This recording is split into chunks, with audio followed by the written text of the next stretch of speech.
What's up and welcome to another Mograph Mocast. I'm Dave. And I'm Matt, and joining us today is our good friend, the CEO of OTOY, Jules Urbach.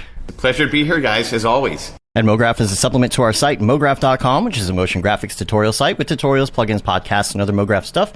And on the show, we talk about everything ranging from motion graphics to Cinema 4D, After Effects plugins, render engines, doing business, doing taxes, being a contractor, or working for the man. You can email us, info@mograph.com. Let us know what you think about the show, questions, comments, concerns, queries, grievances, artist suggestions, show topic ideas. We're on Facebook, Twitter, Instagram, YouTube, TikTok, mograph.com, and all the things. Check us out on there. Send us your questions. It can be noob, it can be expert. It doesn't matter what it is. We'll attempt to answer it. Jules is here. Yeah. Jules is here. Or Kashoom, as I should say. Kashoom. You are in the Marvel universe, which is awesome. It's crazy. If you're new here, I am going to give a little info. If you're new, if you're just joining us for the first time, the way that we do the show is we talk about motion graphics, and then the second half of the show, or other part of the show, depending on how much we have to talk about, we will go into crypto art and crypto and all that kind of fun stuff. So you're going to hear the Octane stuff first. And the people that don't want to hear the crypto stuff, they can just turn it off at that point, I guess. We're collecting questions. Here's the thing. We do have a moderator today in the chat, just because we've got to be able to copy and paste these questions and hold on to them so we don't miss them. So we are going to be taking your questions. We've got the chat on slow mode today so that we can actually see what's going on. So we are copying and pasting these questions. We will try and answer as much as possible. Some of the questions that are being asked might be something that we already are planning to address. So just hold tight there, and we'll get to as much as we can. Dave has 20 pages worth of notes of questions to ask. So yes, all the notes. Got the Google Doc going. So real quick, before we get into it, we have some week wrap-up things that we want to talk about. We'll try and make it real quick so we can get to the good stuff. The Procreate course is out. If you haven't tried it yet, or you haven't bought it yet, go ahead and get yourself that. Caitlin's course, we are going to be doing a live special with her in a few weeks. You can get info on that at mograph.com/live. Also, scholarship winners. Ding, ding, ding. Talk about the scholarship winners. Ding, ding, ding, ding. We've got them. Man, there were so many good entries, and we gave it to the judges. We narrowed it down, and so let's start with the Unreal Scholarship winners. We've got 3 winners in that category. Number 1, Matt Zipper. Number 2, Dave. I'm going to pronounce this wrong. I'm sorry. Sejono. And number 3, Hafid Reyes. I hope I pronounced that right as well. We will be contacting all of you, I'm sure. We will be contacting you. Also, an honorable mention for Alejandro Taberi. I probably said that wrong as well. The honorable mention, if you got an honorable mention, you will receive the course. You just won't get the whole NFT attached stuff and all of that. So you still get to take the course, which is awesome. And in the Houdini category for the scholarship, John Paul Francisco, Cristobal Lopez, Patrick Ortman, and Graham Bucknell. You are the 4 winners. We did 4 winners of the Houdini Scholarship. And then honorable mention. There's 2 honorable mentions for this one. Troy Wunderfall and Ken Heaton. So we will contact you. We'll get you all set up. We'll send you your NFT and your little display that goes along with it, with your certificate and all of that for your scholarship. So congrats to all the winners. That's done. Congrats to all of y'all. Sorry it took us so long. We just wanted to extend it a little and make sure that everybody had a chance to enter. A lot of people were bummed that they couldn't enter, and so we had to do that extension. And then one last thing to talk about here is the meetup that's going on. It's this Saturday, right? Yes, this Saturday at Bryce Canyon Park in Burbank. It's from noon to 6. Come hang out with a bunch of other Mograph friends. Big shout out to our sponsors, OTOY and Maxon, for sponsoring the event. We're going to have a taco truck, as well as a bunch of games, outdoor games like cornhole and frisbees, and we bought a bunch of hacky sacks and stuff. So it's going to be a lot of fun. So come hang out with us. Afterwards, OTOY is hosting an after party. So you guys show up to the meetup in order to come to the after party to get your wristband, and we'll give you all the information there, but it's going to be a lot of fun. I'm really excited. So, yeah, me too. And I really liked that OTOY frisbee that you sent. You sent me a picture of the OTOY frisbee. It was pretty slick looking. Yeah, we had some custom OTOY and Maxon frisbees that will be given out at the meetup. Yeah. So that'll be fun. Yeah. So that's a pretty quick week wrap up, right? Yeah, we did that. Yeah, there quick. We go. All right, yeah. Cool. All right, let's get to the good stuff. Get to the good part, yeah. We're going to start with Octane Render. You got this Black Friday mega launch event going on. The first question I'm going to ask, because I don't think I've seen the answer to this yet, is how long is this event going on? Is it over? It's not over. It's through Cyber Monday, which is technically today. And so I think we typically have these things going through midnight, GMT or something. It's midnight Cyber Monday. So... and there's a little bit of a grace period, so if you get your order in and it doesn't get processed, it's still fine. But yeah, it is through today. What was crazy to me is that there's so much included. It's like it's ridiculous. And the Grayscale Gorilla Plus subscription, like the 1 year, that alone is worth the price. I agree. Yeah. I mean, it's certainly a giant experiment to. What happens, and Black Friday is a small window of time, so it's an opportunity to sort of A/B test. What happens when you have all these things in a sub that is at this price and includes this much? And does that drive people to adopt this sub? And that's kind of what we're playing with here. Obviously, we're also making sure our partners, all of them, are remunerated. But it is something that I was very proud. I mean, every Black Friday we've tried to one-up ourselves with everything. With new versions of Octane, new tech.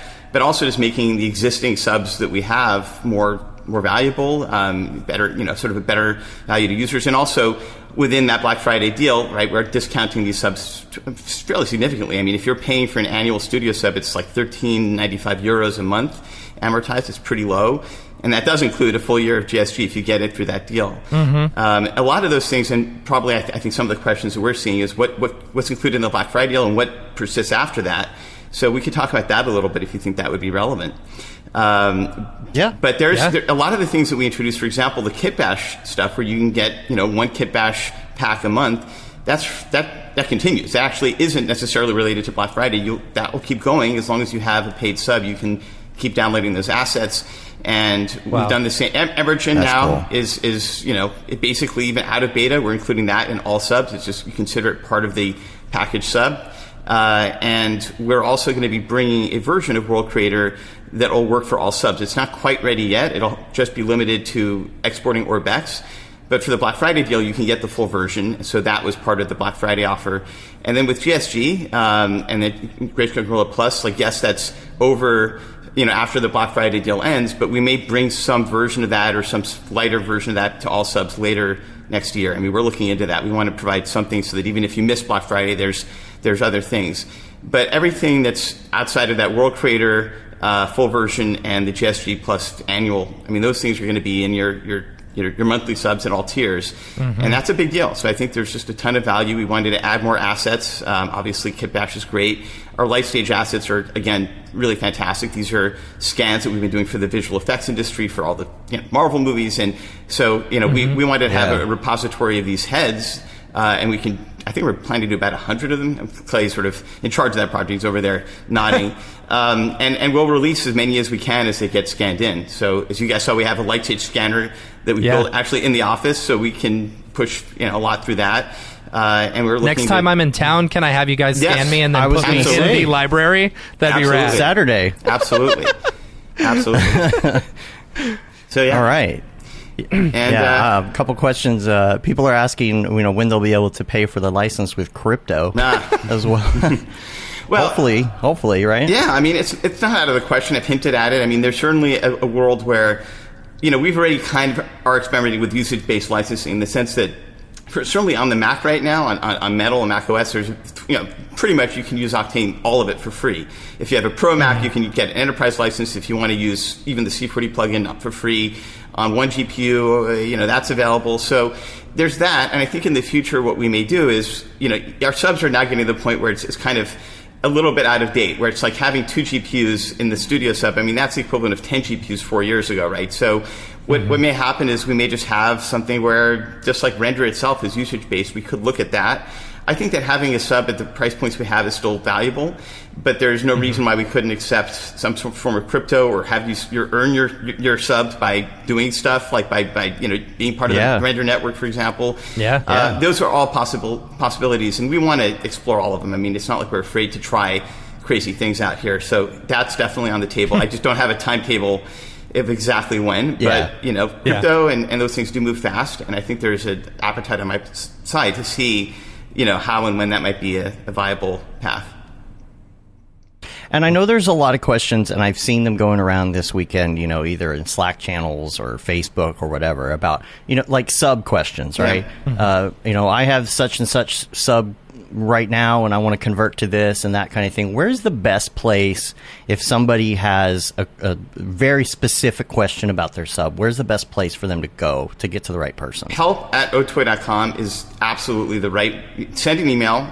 Kevin and our support team, Kevin Newton, the support team, is standing by literally every Black Friday. We know there's going to be a lot of inquiries, so we prep for that. The team gets ready, and we go through those inquiries as quickly as possible. And we try to make things somewhat easier in that there really isn't much of a difference between the sub tiers other than GPU power, right? So there's not like if you get Studio Enterprise, you're going to get really anything different as far as these extras. But there is a limited time offer on the Black Friday deal, which is the and that includes those 2 pieces, the World Creator full version, GSG Plus. So those things, if you bought a Black Friday annual license last year, it should, as long as you renew it around the same time, you're fine. If you're on a monthly sub, talk to Kevin. We can figure that out to convert you to annual while the offer lasts. And I think those are the main questions. It's like, what if I'm on, a monthly? How do I do this? What if I'm not on on an annual that's at this cadence? We can sort of help with that. But the rest of it is definitely, if you have something more specific, talk to Kevin and team at help@otoy.com, and that's the best place to go. Cool. Now, as far as the Octane 2022 preview, of course, I'm most excited about Brigade. We'll get to that in a minute. I actually downloaded the Brigade. Actually, no. Let's talk about it now. Let's talk about it now. I agree. Let's talk about that downloaded first. the Brigade bench installer the other day and played around with it. Yeah. It is so cool. Super fast. Yeah. I mean, it's funny. We never released that scene in Octane, but I have it. And with Rick, who created that beautiful scene, we worked out like we wanted to have a demo. I mean, it is in some ways the first time when we got that working. You guys came by the office and you guys saw it running live sooner than this, but now it's sort of out there for everyone. And I think it's great. I mean, it just shows the promise of what we've been going after with Brigade for a while, which is we can do path tracing, we can take Octane scenes, and there really isn't much noise. Just a little bit of noise. We're not trying to make it a game engine. It's just meant to be super fast. And we're at the point now where like my 3080 Ti or whatever should be able to do 1080p 30, and one gen above that can do probably 1080p 60, and that's with a fairly heavy scene. That scene is not a lightweight scene. And one of the things that we struggled with Brigade until 2022, right, because now where we have this path, we want to basically make it so that there's no, if it's an artist, it's just one click. Like you go from path tracing to direct lighting. Now we have another one, Photon Tracing, right? But then you'll just go to Brigade kernel, and you'll get what's in that benchmark automatically. And that is working. Like we have that working in an internal build. It didn't make sense to put that out on Black Friday in the preview because there's a lot of testing we still want to do over the next couple of months, but it will be there by the time we get to release candidate 1, sometime very early next year, and then it'll ship with Octane 2022. And it works so far with everything. Now, certain things are noisier than others, but it's pretty great. And the future for real time kind of begins with that Brigade kernel, because it is where everyone that's looking at this, what do I invest in terms of Unreal and other things? I mean, there's a spectrum between real-time and offline rendering, but at least now, I think with the Brigade piece and having that just be a one-click, like everything just works in that you can start to look at how you want to optimize your scene for real time, because there is the idea of using real time to get to final quality, or I want to do an interactive experience that just has everything that I can render in Octane, but it's real time. And so those are things we'll be addressing over the next year with Brigade shipping as a core part of the whole stack. Yeah, I can see that really being like my workflow is just having Brigade on in my viewport while I'm working, just to get the look or whatever, and to shoot out fast renders for a client or whatever it is. And honestly, there's some types of projects where just that's all you need. You don't have to then switch over to whatever other kernel and do the long render. I mean, there are projects that's perfect for. So one of the questions, let's see, about render was the we're skipping around a little bit here, is when it will integrate C++ and OSL shaders. That's the Solana into stuff. Solana. Yeah. So I think that's probably a next year piece, but we're one thing that you can kind of already do anyways. Obviously, OSL shaders can be integrated in any scene you send to render, and that can be run as a job, and that's of course interesting for the future of crypto art, which we can talk about in the later segment. But our work with Solana, and I'll get into that probably when we get into the whole later segment, is for next year. Not for the year after. So it's within the time frame of 2022, we want to have our work on Solana figured out and provide basically the pieces that are relevant. And I think that for artists in particular, right? I mean, I get so many inquiries about how do I create a piece of art that you can run on the render network, not just to get my frames back, but that could be triggered or that could be procedurally generated. I mean, that's just for the artistry of itself, right? People want to have that, right. And that's one of the reasons why we need a better blockchain system behind it, so that we can do faster transactions and make all that work. So we can do a deep dive on that later, but that's the quick answer is next year. Next year. Cool. Yeah. And Brigade will be in Unity and Unreal as well. Is that right? It'll be in every DCC plugin. Photon Tracer, same thing. So those two new kernels will be in everything. It'll be in Unity. It'll be in 3D Studio Max, Cinema, Blender, all of it. It'll be everywhere, and for sure in Unity and Unreal. The idea is you can use games that are running that Brigade kernel and ship them. And that's kind of the idea that we want to support.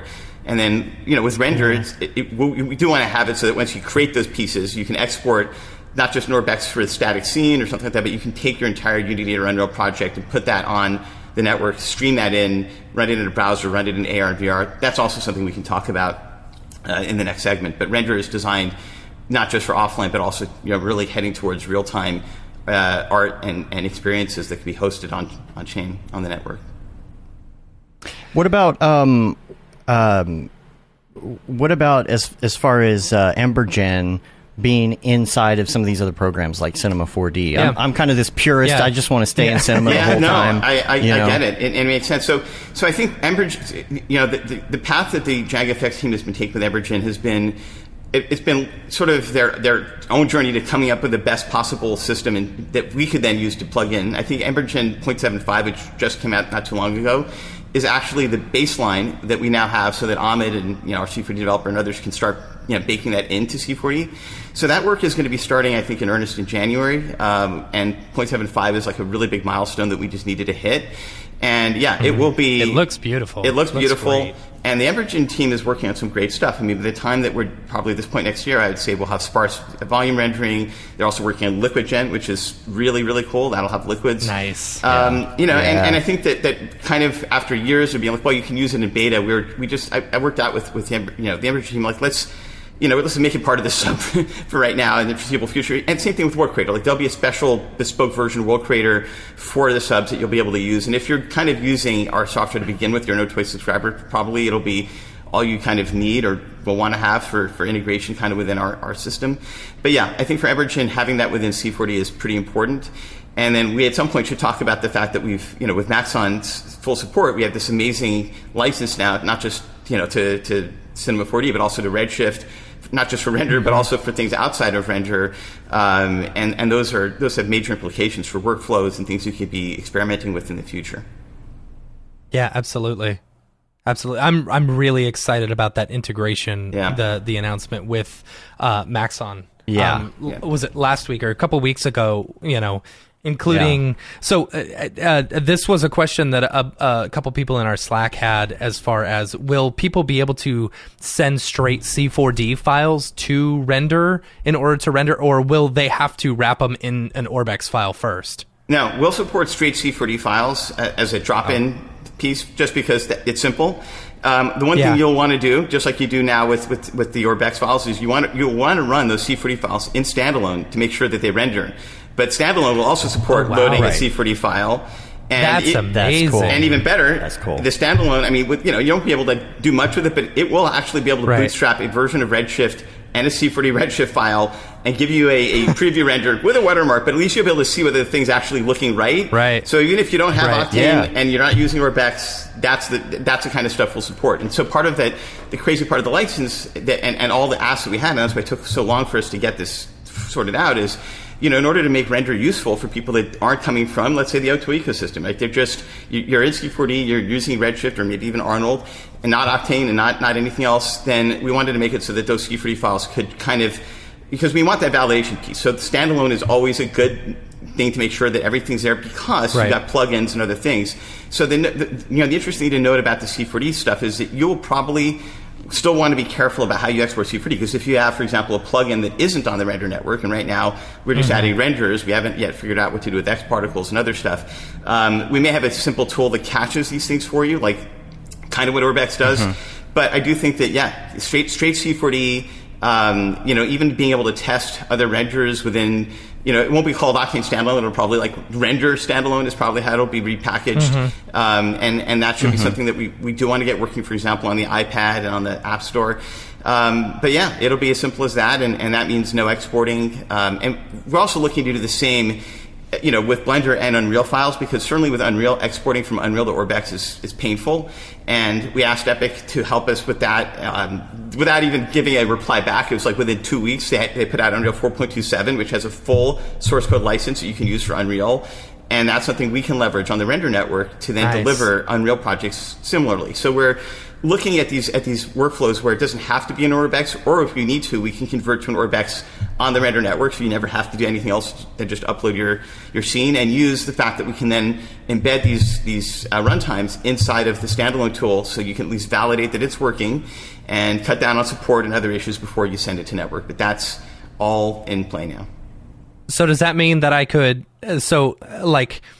one problem I run into is exporting Two Orbics from Cinema 4D. There's been some amazing tools put out. We actually talked about those a couple weeks ago that help you get to Orbex much faster from C4D. But directly going from C4D, I've had issues before. Does that mean I'll be able to take a straight C4D Octane file and send it?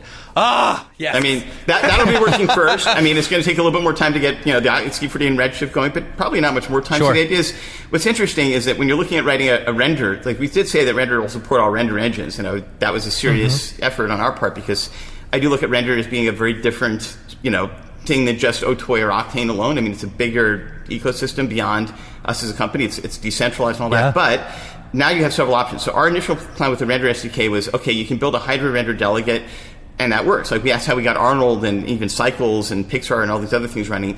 But now we have this license from Maxon, which means if you have a C4D render, we could be able to just bootstrap you that way. That's how we're going after, we're supporting C4D plus Arnold plus Redshift plus Octane, but it could be plus, standard render, heaven help us, pro render even. But, it could work with, there's multiple paths. And the idea with render is that we want to figure out really what's the best tool, onboarding system to allow that. Now, granted, the Cinema 4D engine is a black box. That's why Hydra, Orbex, these open source pieces are very important. But there's we also have to be practical. And, years into render now, and certainly 18 months plus since the launch out of beta, these are the things that artists need and want.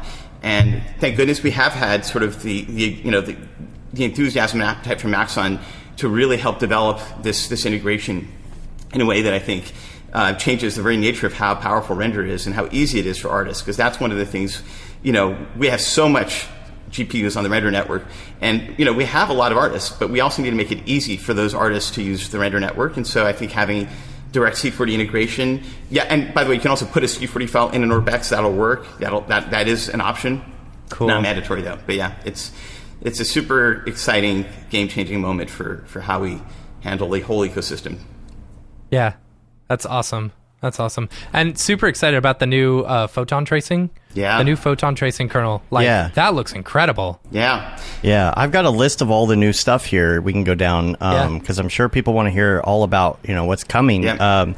Obviously, if you've got a beta of this or whatever, it's considered experimental. Yeah. And don't use it in production yet unless you're really ready to go down that route. But you've got the Photon Tracing. Tell us a little bit about that for people who, I think we teased it at some point, maybe on the last time you were on, but give everybody the lowdown on that. Yeah, so I think the caustics have always been a nightmare, honestly, and still are and were in Octane, because the nature of doing unbiased path tracing is that you let the laws of physics and light sort of run themselves, and it's already amazing how far we've taken that. But caustics, caustics for those that aren't familiar, it's like the patterns you see at the bottom of a pool or with a magnifying glass. Those things do require you to sort of sample light, a lot of light, to get those results. And if you just do that in an unbiased way, it doesn't really get you those things quickly. So the idea of doing a whole new kernel where we implement some of the best research and then do something better with it. I mean, there is something called progressive photon mapping, which was kind of how we started down this path. It's been implemented in a couple of really good implementations, like I think Corona has it. And we wanted to make it so that you could use that, but it wasn't basically limited to just baking. We wanted it so that you can use this photon tracing system in the viewport live. So it doesn't feel like it's baking anything, because it's kind of like baking and rendering at the same time.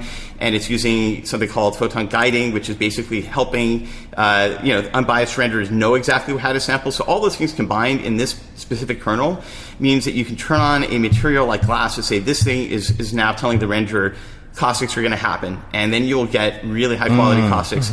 To the point where not only is it almost instantaneous, it's like 1,000 times faster than caustics rendering before, but you would never get the kind of sharp caustics or quality ever. I mean, you could let Octane run for a long time. It just wouldn't have, it would just take too long to get those samples there. So we've solved that with this kernel, and it's great. It's really easy to use.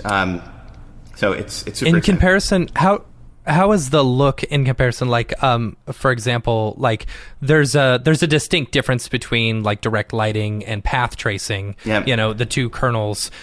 Is this new kernel, the Photon Tracing one? Is it based more in a path tracing, like the path tracing, or is it more direct lighting? It's path tracing. So it's pretty much path tracing plus the caustics. So if you're looking for path trace quality, that's what gets that. And yeah, I mean, we basically, it's not based on direct lighting. It's the full path tracing kernel plus this piece in there, and largely, it's an additive layer on top of what's in the path tracing kernel already. Does it take any sort of render hit at all? Like, is the render time hit, is it minimal, or even like, what would be the point of me using path tracing when I can use this all the time if it doesn't take any additional time? You know what I'm saying? Yeah, there's a slight hit, and that's something that we're looking into. I think it's more of a bug than anything else. So by the time that we're done with this, it may be that we don't need the other kernels. But there's a lot of projects that don't use this new kernel, so we didn't want to just And until we really do sort of understand, and that's why we had to put out this experimental release, because we need to see what happens in real world scenes. We want to have we want to split those pieces out, and we may at some point end up with maybe one Uber path tracing kernel. But I think for now, having them separate makes sense until we've completely isolated all the use cases where there may be a variance. But in theory, no, the speed hit should be minimal. And if there is something major, it's probably a bug that we can solve. So that's where, amazing. Yeah. I have a feeling we're going to be getting a lot of caustic renders coming soon. Right? Right? The dailies are coming. Yeah. There's also, there's one more thing this does, which is interesting, which is you can kind of, in the earlier builds, and I'm not sure how well this works in the current version because I need to retest it myself, but you could do GI this way as well. Like you could turn certain things on for using the sort of the photon tracer to do, very unnoisy GI-like things that are kind of slightly biased. And I need to play with that a bit more, and we need to work on some samples. But that's kind of an option as well that this could open it up to. And in the earlier, when I was making the videos a month ago, that was explicitly in this kernel, and we kind of took it out, but it's something we may put back in as well. It's kind of an intriguing option to get certainly very fast noise-free spotlights. But I think the work that's ahead of us, frankly, is people are asking for how this can work with volumes, volumetric caustics. So there's that kind of work to sort of engage with there. But it's already sort of a game changer for anything that relates to caustics. And of course, you'll see a lot. You're right. You'll see a lot of caustics rendering now that it's cheap, basically free. Yeah. That's funny. You've also got the standard surface material coming. It's like the universal material. Is this an Arnold thing? Is that right? That's the Arnold. Arnold unfamiliar with material. It. Yeah. So one of the things that came out of our collaboration with Autodesk and Arnold, which was, they were our first partner on the render network. So Arnold, for a while now, we've been internally testing having Arnold run on the network, and it was not just about getting, Arnold on render. It was also about, can we actually make it so that we'll have a pretty similar pipeline, so that if you switch between Arnold and Octane and potentially now Redshift, right, there's some basic industry standard system that we could be using. And Autodesk proposed standard surface, which is what's inside of Arnold, right? That's their kind of take on universal materials as a standard that could be adopted by the industry at large. And in order to get that to happen, you have to have more than one renderer adopt it. So we're like, we'll be the second one. And I think that, we've had such good feedback from, maybe it's not just Chad Ashley, by the way, people who like the way Arnold works, who like the way Arnold works, and in C4D and everything. There's some brilliant thinking behind those things. And so the second this preview is released, especially with the Arnold standard volume in particular, we love the way that this is set up. It's very intuitive and artist friendly. So we're not taking away the old universal material. It's there. It still is supported. There are things that it does a bit differently. But if you're coming from the Arnold workflow, or you're learning about, or you want to think about how standard surface works, it's a bit different, right? The way that you set things up with weights and stuff, it's a little bit more artist friendly. It's a little bit less granular in terms of its complexity, but it can do a lot, and it's there now. So it's a material pipeline that we have enabled for artists that are coming from Arnold, or that just want to use that workflow. The goal is to try to get it so that if you plug in the same inputs into this as you would in Arnold, you end up with exactly the same renders. It's a bit hard to do that because there are just differences in the renders, but at least the materials probably wouldn't have to be different. And we're working with the Arnold team to sort of get a little bit more granularity in exactly the specifics of how they're sampling BRDFs in Arnold, so that we can try to get exactly the same results. And material libraries can kind of go out in one format. It can work across multiple renders. And we're going to try that with Redshift as well. Like, if we can build, they have OSL support, which is pretty powerful in Redshift. So we can see if we can come up with a way to put out materials that work really well in all the renders that we could support, let's say on render, but also that would, I think, be of enormous benefit to artists and those putting out assets, for our ecosystems. And you've also got sorry, Matt. No, that's an interesting question, and I think I know the answer. But someone asked, will Arnold jobs on render use CPUs as well? Yeah, but I'm pretty sure it's the whole. It's GPU.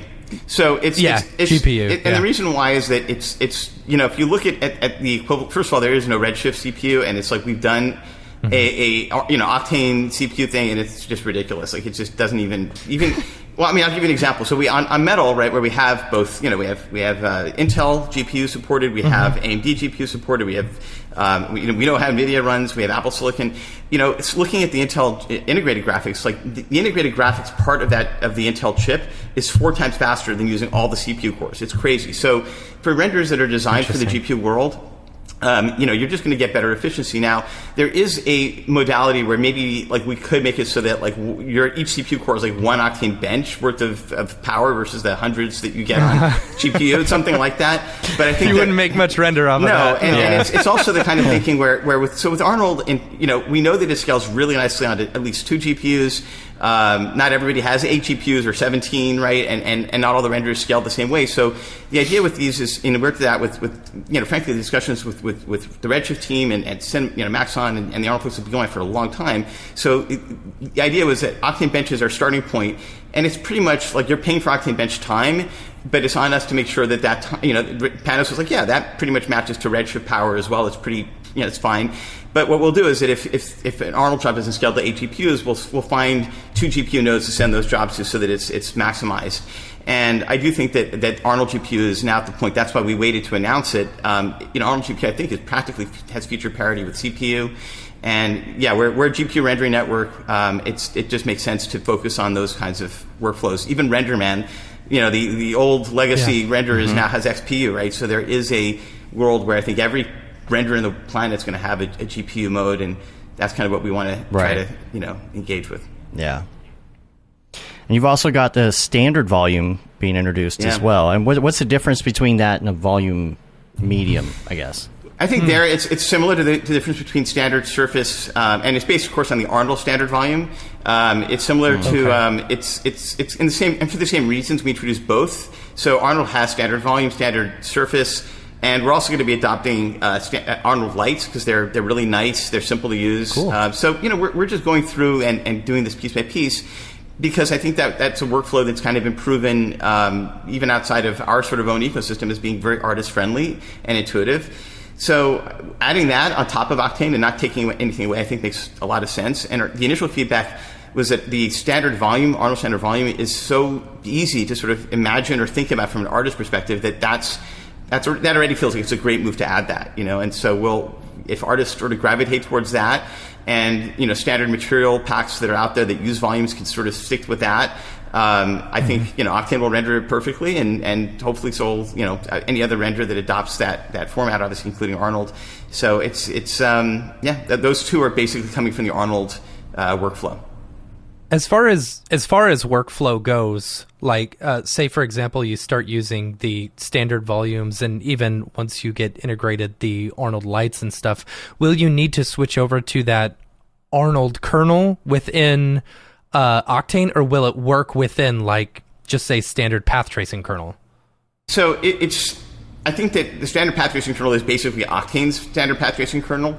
When we showed multi-render, and this is somewhat different from having multiple renders on the render network, right, which is a cloud rendering service, or even standalone where you can sort of swap in other stuff. But multi-render is a almost like how we wanted to initially bring in Brigade, which is you can create a custom kernel.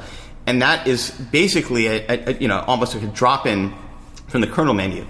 We can do that through something called Hydra, which is an API created by Pixar that allows you to drop into the renders. Now, the problem is it works. Like I've shown a year ago, I had Arnold, like literally switch between Arnold, you switch between Cycles and Pixar and all the Octane ones. And it works actually really well. The problem is the materials, Hydra does not, and USD, which is what it's kind of based on, don't define those materials that well. So that's where this interest of like, well, if we support a material system that Hydra can adopt, and that could be Arnold standard surface or Arnold standard volume, then what you're talking about will work through multi-render. And that's one of the goals that we had with the Arnold team, was that if we can prove through multi-render that you can take Arnold standard surface, Arnold standard volumes, use multi-render, load in Arnold as a Hydra render delegate, not through SKU4D, not as some bespoke thing, and those renders look pretty much the same, then you're at that point. And that becomes then a challenge for other renderers through Hydra to be able to have that same sort of visual parity, and that's where that's going. The work that we've done with multi-render is complex. It's Hydra inside of every single DTC is something that is wild, because not everybody has that. Like we bring that to C4D, it'd come to Blender, it'd come to Unreal, Unity. You could drop in any render delegate, and Redshift also has a render delegate, right? V-Ray, all these engines have that. So in addition to that C4D path that we can load in C4D rendering engines, we also have this Hydra render delegate path, and that's where we started from with multi-render. That does need a standard material system, and we're sort of nominating the Arnold one as a pretty good starting point. And of course, most renderers now support OSL for procedural. So between that and somewhere on the list, I mentioned that we're also adopting Material X, which has now been adopted by the Academy Software Foundation, which is pretty much pretty robust standards body group. When they're finished with how they define OSL and Material X, then I think we'll have that as our pretty good basis. And I think standard surface and standard volume will still be part of that spec as well. Mm-hmm. And the emission and the volumes is updated as well, right? A black body volume emission improvements? That's sort of a bit granular, but we've been working on improving that. We also, I think as people were seeing in 2021, which is actually only went stable, I think a month ago, we've been doing significant work with overlapping volumes. I think one of the big asks that's still out there is, can we have worse volume rendering that's even faster?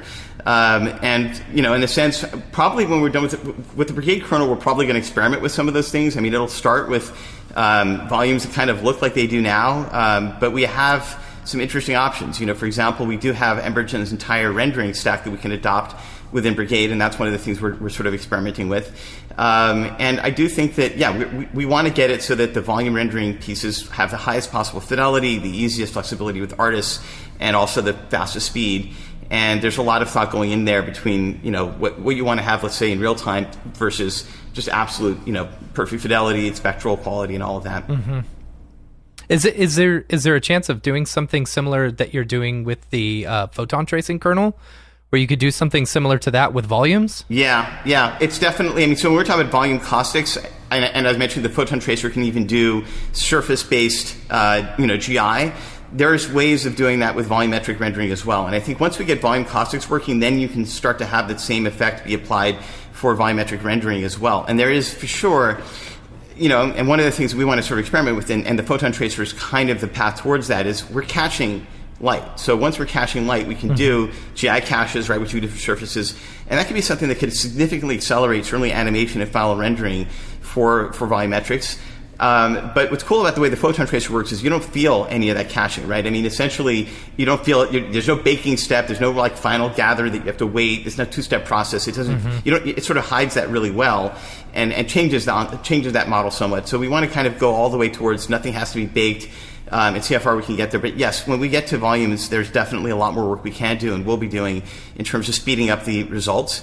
And then there's also, it didn't make it into the sort of the preview of the roadmap, but we do have a new volumetric denoiser and a whole new AI denoiser in the works as well. We're actually working on integrating that into the metal version, which has been lagging a bit because of the transition to Apple Silicon, which is a whole crazy thing that upended a lot of stuff with that. And I think that that's also going to help significantly, where there's a lot of stuff with machine learning that we want to sort of rethink with new AI denoiser models and the like. Especially when we have things like photon tracing. Like we haven't really done any training with the new kernels, or even with Brigade. Brigade's not using any of the machine learning denoising. It has its own filtering to make it so that it's as noise-free as possible, especially as you're moving in real time. But it could be improved even further as we expand on those two new kernels more. Right. And there's a mesh to fog volume node as well. Yep. That's cool. Yeah. So some of these things you can kind of do within, Volume Builder and things like that. But I will say that the second we do something that's in the core that also works in standalone or works outside of this, the DTC, it's so much faster and it's so much more efficient. So we wanted to make that essentially a custom node type so that we can essentially make that work with as low memory as possible and as fast as possible. And there's a lot of stuff, for example, with Vectron, where you could do all these crazy OSL shaders and procedurals, but the workflow for that it's hard. You need to have something that really shows how that works a little bit better, which is where we came up with Sculptron, which is where we're going with this sort of like, okay, take a mesh from the scene graph, feed it into Vectron, don't have to necessarily go through C4D to do that. Although what's crazy is we do now have the entire Cinema 4D engine inside of Core. So with that, we're not going to pop up the entire Cinema 4D interface, but we could still leverage, like the C4D noises will now work this way as well. Those will now show up in every DCC tool, not just C4D. And in theory, nodes that are C4D based like that could also be used across DCCs in an Orbex file. But in cases where we see an optimization on GPU, we want to have our own nodes that can make that work as efficiently as possible. And that's where that mesh to volume comes in. That also means mesh to Sculptron, mesh to crazy scattering pieces. And those are all things we also want to put out there as standards, so that Vectron, OSL cameras, which V-Ray just adopted, right? I mean, it'd be great if we can all use OSL and standardize on things like Vectron and cameras, so that you just have this, sort of cross-compatibility among renders. And now that a lot of renders have added OSL on the GPU, that becomes a lot more tractable. Well, whatever saves me steps, I'm happy about that. Question, real quick question. So I think as I was watching some of the stuff, and correct me if I'm wrong, I think I saw someone using a Spectron or a node or a Sculptron node and double clicking and it opening up Sculptron. Yeah. Is that correct? Yes. So as like its own. That was crazy to me. Yeah. And it seems to me like that could be something similar that you do with like EmberGen or LiquidGen or something like that. 100%. Is that kind of the thought? That is exactly the thought. So the reason why we've been starting with these modules, as I call them, we announced EmberGen first. Sculptron is kind of our own internal thing that we developed. We basically have this ability, and it doesn't matter whether it's in standalone, it could also be in Cinema 4D or Blender, to pop up any sort of interface for a node. So if, in other words, you want to edit a node, you can have it, it could be Qt based. I mean, Ahmed's actually working on making it so that we can take even the Cinema 4D nodes, right, and pop those things up inside of an interface. And it's similar to what we're doing with Sculptron. EmberGen, the entire interface for EmberGen could be that way as well. So you can take sort of a node that represents a geometry or a scene or anything, and essentially have a custom editor and a custom plugin for it. And those plugins are built ideally on the Render SDK so that those get ported everywhere, and those can be downloaded, and they become not too different from an Orbex or packaged material, an OSL shader, and they can go into LiveDB and the like, and that's where things are heading. So it's super cool. And Sculptron, because we have that tool and it's ours to mess with as we wish, it's kind of going first, but EmberGen will be just like that. So you won't have to download a separate EmberGen or World Creator app. It'll just be a module that can bootstrap its own window, pop it up. Maybe if the DCC supports it, it can be embedded as a panel. But ultimately, the actual node itself can give its own interface, expose that. And we can for sure do that with Blender as well. And we're also, with Unreal, it's possible you might have the equivalent of an Unreal node where you can open up an Unreal project as a node in C4D or Blender. Gosh. And the reason why that's possible is that Epic, without us even asking them to, put all of the entire node editor system in 4.27 as a library, right? Royalty free. So it's like, okay, that's a lot of work. We have a team on that, but it's going to, that will be for sure a possibility. And I think with C4D, like we'll at least have some sort of basic node graph that can at least allow you to make sure those materials look right. But ultimately, it's super cool. That's, I think, the future of DCCs is interoperability. It's like you're a web blowing browser. my mind. Yeah, And that is insane. That is how the metaverse, editing on the metaverse probably will have to work, especially when you're in AR. You're not going to launch like a desktop app or whatever. It's like that's where. So we're just trying to prepare for that and think about that and create this holistic example of how it could work and maybe get some standards adopted and see if that goes somewhere. But already, I think, being able to use Sculptron within the DCC of your choice and not to worry about that is really cool. And anything can adopt that. Yeah, I was watching that and I was thinking that it was similar to, in After Effects. After Effects, like the way, Video Copilot does all of their tutorials, like optical flares. They just or even Boris Effects. Right. It brings up its own thing within a plugin. Exactly. Right. It's crazy. That's awesome. That's so cool. Yeah. Man, like 50 steps ahead of everyone. I love this. Another question that came up here too, and is it 2022.1 XB 0? Is there a version of that for Metal as well? That's going to show up, Yes. or we're just waiting until? Yeah, it's a few weeks out. I mean, so I actually was using that myself long before I got a CUDA version. It's funny because Metal was working first. We should talk about Metal and Octane X because there's so much to update on that as well. So the first answer is we skipped 2020.2 and we skipped 2021 almost entirely on Metal for a number of reasons. Part of that is because we're at 2022 and we're close enough now where we want to have features that weren't in the CUDA version. There are some things that were in Octane X, even if it didn't have exactly the same features as some of the later CUDA releases, that weren't in the CUDA version or the Windows version for HDR viewports and other things. Those are all now the same. So with Octane 2022, both Octane X and Octane Render on CUDA will be identical. I mean, identical features, Photon Tracer, even Brigade, even though it won't have hardware acceleration with ray tracing hardware, fully supported on Metal, because most of the Metal APIs don't have that yet. It should work. And when 2022 RC1 or stable goes out, I mean, it'll be on both. And, we're basically looking at that version as also where we drop, because it's crazy on Metal. Right now, Octane X, with the 2020.1.5 feature, supports 2012 GPUs. Like that old trash can Mac Pro can run Octane 2020, right? And we'll be dropping support for those older ones with 2022 and these new kernels. Focusing heavily on Apple Silicon, which obviously starting towards the end of next year is the only hardware that Apple will ship. So that is the future of the Mac. Obviously, we'll support AMD and to the degree we can Intel as well. but those are not going to be in future Apple hardware. So for us, like the real, forward-looking investment in time is what's Apple doing with their own hardware. But yeah, 2022 we'll take that on, and we'll also have a lot of stuff going on the iPad and on the phones. That's where we're looking with 2022's release. We'll have 2022 running on iPad and iPhone. And the only reason why we haven't even put out a version yet is because, one, we want to get 2022 on Metal done. Two, there's interface pieces that we want to support on tablets that I think are important, and AR as well. And that'll probably also be reskinned as a render app, because that'll also be a pretty important piece. If you want to use your one GPU on even the MacBook, the free App Store version of what we now have as Octane X standalone will be your free way of sort of like playing around with your render setup and sending things to the render network. I think that's an interesting exploration. Obviously, Apple's done a lot of promotion and featuring of Octane and Octane X, especially recently with the keynote. So we see that ecosystem, and I think they do as well, as being professionals looking to have a tablet or a laptop that's incredibly powerful. I think Apple Silicon is stepping up to the plate in incredible ways. So we want to make sure that works.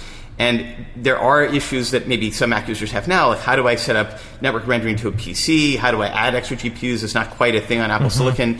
So 2022, I think it's going to be in 2022.2 because it's just going to be too hard to squeeze it into Q1. But that will have interoperability between Metal and CUDA through network rendering. And then you'll have essentially no difference between a network render node on Metal, on CUDA, your iPhone, your iPad could all be, and also that's probably also where we're going to support, render nodes, so the render network on Metal as well. I mean, that feels like that's going to be the release where that becomes pretty viable. And the idea there is it's an app that lets you run it as a node, Question about real quick. Can I interrupt? Sure. Question about, you talked about the Apple event. Yep. I'm very curious with these Which he was in 64 gig unified RAM. Like that's insane to me in comparison. Like I've got two 3090s NV linked, and that only gives me 48 gigs of VRAM. I'm going to assume eventually they're going to come out. I'm sorry, what, Dave? Only 48 gigs. Only 48 gigs, right.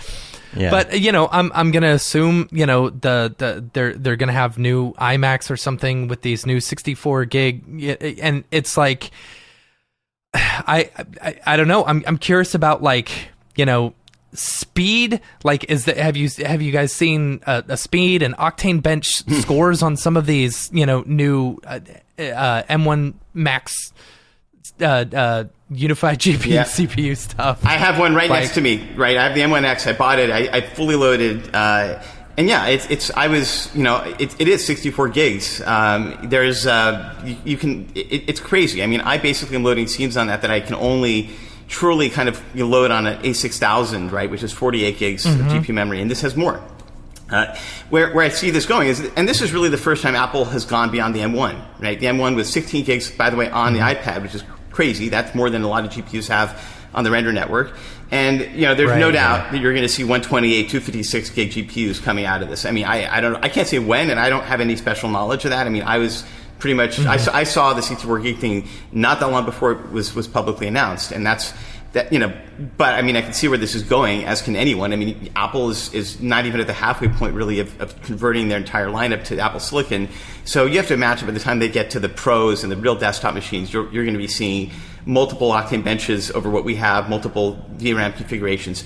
And yeah, the rough Octane bench of the M1X is somewhere in like the 200, 220 range. Depends on the scene. We haven't, we also want to get to the point where 2022, is kind of there for both CUDA and Metal, and so that we can do an Octane bench that's identical with the same exact version of Octane across both. But it's not like I didn't put out the scores, almost 2 years ago, right, showing exactly what each Octane bench score was roughly.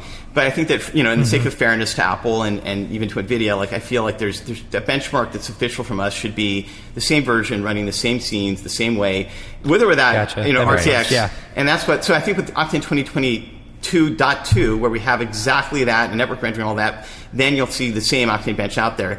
And I don't know whether there'll be any sort of hardware ray tracing support on the Metal side. There may not be, but it'll be it'll at least be able to be comparable to the RTX off speed, or RTX on. It won't matter because it'll be in the same mix. But 200 and something octane bench on a on a mid-range laptop, which I think this is. I mean, this thing runs for a long time. It's got very low power. Is pretty great. Mm-hmm. I mean, if you imagine double that, and double the memory, and you're at 500 and something octane bench or close to that on a MacBook Pro in 2023 or something. I mean, that's pretty amazing. And that thing can last for 11 hours on batteries. I mean, it's crazy. Mm-hmm. So. Now, I have a whole section here. We'll go ahead and get to this because it's a perfect time for this. Is the 2022.2 roadmap. If you're just joining us, by the way, we're taking these questions down. we are copying and pasting your questions into a giant list. Some of these things we are going to be mentioning at some point anyway, and then we'll kind of circle back around and see what we've missed here. So let's talk about 2022.2 roadmap. Mm-hmm. And let's go down the list of some of the things coming up here, and we've got some questions in here as well. First of all, 3 times faster particle rendering. Yeah.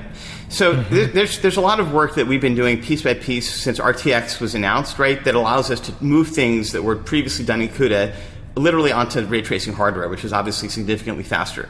So we couldn't get particles fully ported over to that until 2022, and it's not going to make it into 2022.1, but it's so close that it'll probably be one of the very first things that we roll out in the first 2022.2 release. And that means that if you have particles that are moving around, they'll just render, it's not quite 3, it's like 2.7 times faster, but it's a significant speed up. And it's a little bit like the hardware motion blur that, whenever NVIDIA adds specialized hardware that we can leverage in ray tracing hardware, it's going to get you some significant speed ups. I mean, 2 to 5x is not crazy, but certainly 2 to 3x is the norm when we see specialized ray tracing hardware take over for something that we have to use regular GPU cores to do currently. And that's what we're seeing with this particle increase. So that's pretty much first up for the 2022.2 update. And the next thing that's on that list is multi-render. So we're going to have our first integration of loading in Hydra render delegates. The separate brigade that you guys have seen in the actual brigade bench is an actual render delegate. Before we committed to just bringing in brigade deep into Octane and just shipping it that way, well, we did develop this as a render delegate so you can plug it into anything with or without Octane being in the middle. So it'll be able to load, again, almost Turing complete. It'll load in through this system. But yeah, we're going to have support for Cycles, Arnold, Redshift. And then we also want to support, where we can, other renders that are kind of like adjacent to Hydra rendering. But because we have the source code, like Eevee and Unreal Engine are not impossible to support through the system. And Unreal is the most likely one because we have a really crazy integration. I mean, if nobody's used the Octane for Unreal, which is now going to be like the OTOY or the render plugin for Unreal, I mean, you can import. You don't just get an Orbex proxy. You can import Orbex. You can do all these crazy things. And because we have full source code Unreal and we actually have, willing, partner with Epic to do some crazy stuff, I do see us, figuring out how to have all of Unreal inside of the core using this sort of multi-render system to try to get that going. And we'll see. I mean, that's one of the, more ambitious pieces we have for that. But any render delegate, including our own anime renderer, which is a render delegate, people ask. I was going to ask you about that. That's the thing. I think we could ship a render delegate already. It just felt like there's already so much in this update that it's better to give it another couple of months. And there's a chance we may also take the same thing we did with Brigade and just bake it into the core of Octane so it doesn't rely on a render delegate, but it'll have both, right? So supporting render delegates is important for the larger ecosystem, but we also are going to load these Hydra render delegates for this public interface into the core of Octane or into the core of our plugins, and certainly on render. So that'll be in 2020.2. And you can network render interchangeably at that point between Metal and basically everything. Yeah. Now you will see that in certain cases, like with Arnold, when I was doing that demo, you saw the Arnold watermark pop up. So you'll have to have bring your own license. Will have to be the case, right? But in the case of, for example, how Redshift works on render, and even within to some degree the preview window that we have for Redshift within the render core or the render app. There is the idea of using usage-based licensing. So because render itself, for offline renders, is using UBL, I mean, we're certainly looking at having UBL as an option. That's essentially what you're asking. If you pay in crypto, well, I'm sure if you pay USDC or something that we can sort of turn into a UBL thing, there's probably ways of turning these things on, and we want to explore that as for live IPR rendering. Yeah. So you're saying, like, basically, say I've got an Arnold scene or something, and I don't actually have an Arnold license for it. The usage-based license, basically, you could say, okay, I want to use this for a render. So, say, for example, would you pay like a premium over what your normal render cost would be in order to cover that Arnold license? Interesting. Yeah. Interesting. And that's also cool. that is pretty much how it'll work for Redshift, because to use Redshift on the render network, presumably you will have to have a Maxon Redshift license to create the artwork. And presumably the same thing is true for Octane. But effectively, if you download the what's going to be the render app, or use the render website, and we're playing around with just eliminating the subscription layer, because the layer that we charge now for subscription is to cover bandwidth, storage, and support. But render is meant to be a decentralized service, not limited to just us. And at that point, when we do a Redshift render, for example, it is a UBL. There is that factor added into the cost plus the Octane bench. So it's equivalent of shipping and handling, right? And that allows it so that you don't have to type in your Redshift license to use render on the render network. It's just, Redshift Maxon makes their money by having a fee that's added on there, as could anything on the render network. I mean, we could also do the same, and we cover that in a sense through the subscription layer. But in order for render as an ecosystem or a platform to evolve, you need a payment system. If somebody wants to create a service for rendering and not go through OTOY or figure out their own PC ideas, you can create a charge and build users for that. And that's kind of the model that I think is going to sort of exist on the render network, and especially as the render SDK evolves to allow not just other renders but entire apps, modules that you're seeing now with Sculptron, where you can plug in an entire little mini app. I mean, we're bundling as many as we can in the OTOY subs that we have, but the idea is that it's even way beyond that. There's a UBL model for those that makes all of those small developers more money than trying to sell direct, or go to subs or whatever. And that's what we're trying to sort of engender with this larger ecosystem play on render.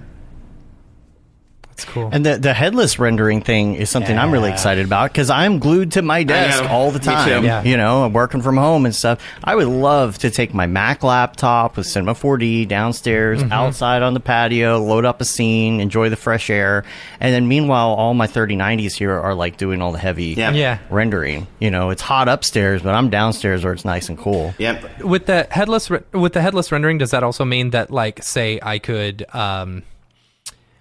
tell my main machine not to use its GPUs at all, and instead only use my. That's awesome. So okay, that's cool. So the way that it's going to work, and we've announced. I mean, there are things that people that are following our roadmap know that certain things get pushed out. Sometimes a while, because what we do is, as you guys are aware, and as probably many people that are users. I mean, we look at what's the top 10 or what's the top 20. And we prioritize that every month practically, and we just make sure that we don't miss that. Headless rendering is important, but it has never quite gone ahead of some of the other things that made it into the top 10 for 2021. But it also was the reason we had it working at one point for 2020. Like, it was actually up and running. We showed version of it. The reason why I didn't ship that version was, one, it wasn't quite going to work the way we needed it between Metal and CUDA, so we needed to sort of get that problem solved. But two, it still did Imager and the denoising locally. And that's something that, like, if you want to do the denoising, let's say on the GPU on the other system, and you got nothing, right? And we're at the point now where on Apple Silicon, we don't have AVX2, which is what we need to do the AI denoiser. I wanted to make it so you could just do the whole damn thing on the other node and zero on the master node. So we built that system. It's based similarly on how the Blender integration works, where you can just run Octane server, and you can then have Blender just do nothing but send data back and forth to the Octane server. So what will happen with 2020.2 is we'll have a module similar to how we're building modules and plugins in the core for other things, that'll essentially be like a remote control node. You have a render target, you have a geometry node, anything, and you can send that to another instance of Octane. It could be the node, or it could be, probably we'll have one sort of, run Octane headlessly, and just operate that as a network node renderer, or operate that as a net render node. I mean, they're locally or from the render network. But you'll be able to sort of plug into that and send all of your rendering to that from multiple DCCs, and even the hub aspect of that. If you basically send C4D and Blender to that same hub, you could be able to sort of see both scenes in one thing. So it is a network protocol that can run even over the internet. and do live rendering. So you can boot up a node on the render network, not just to do an offline render, but to do a live render, and your GPU locally does nothing. It just sends that traffic back and forth. So that'll work everywhere. It'll just work based on how fast your network is. So that's is that similar? Is that similar to like purchasing like a AWS node or something to where you can run that additional machine or something? That's blowing my mind that there's it's a lot you'd easier. have the ability to scale up using the render network in your live viewer. Yes, in your live viewer. That's exactly what that would do. And yes, you could do that on AWS. And the other thing is, what's interesting is that you could also make it so that the Octane standalone interface is in a web browser, and it just plugs into this as a stream. But for the most part, for users, so this is where we're going with live rendering on the render network, right? Before we go into, and yes, we can take your Unreal and Brigade app and do live streaming. What people may want is just to have, if there's 1,000 Octane bench out there, you want to have that in your live viewer, even on a MacBook Pro, which has 250. Why not? And that's something that'll work locally, and it'll work on the render network. And in order to get to work on the render network, we're going to have higher availability of GPUs. But we have so many people on the wait list that the second, every time you had a call on Skype, it sort of seems to. Am I still there, by the way? Yeah, you're here. Thank goodness. Okay. I should turn on Do Not Notify. It basically, if you're on the render network and we have enough of those GPUs, we can then let people say, okay, I'm online. Right now, those node operators have to wait to get a job in. What we want to do is make it so that anyone that wants live viewing pays maybe a slight premium in Octane Bench, but also, if you don't have to buy even a single $2,000 GPU to get that kind of compute power, why not? If you're on an That's iPad exactly or a MacBook, what I was thinking. Yeah. And I mean, studios. This is huge for scalability with studios and stuff like that. Anyone who needs more, like the only. Sorry, that's Matt's excited. I am excited. That's a huge implication on workflow for the future. Being able to utilize other people's GPUs in order just to see your live render. That's crazy. Yeah.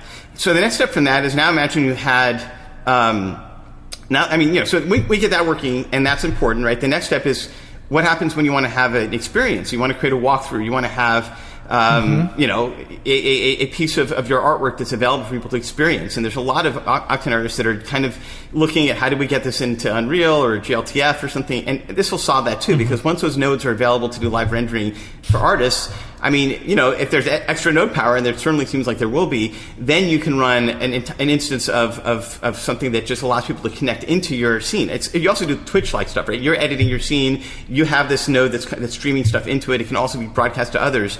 But similarly, you can then turn that into its own thing. It's available. You created this walkthrough, like the Starship Enterprise, for example, which we're working on for the Roddenberry Archive.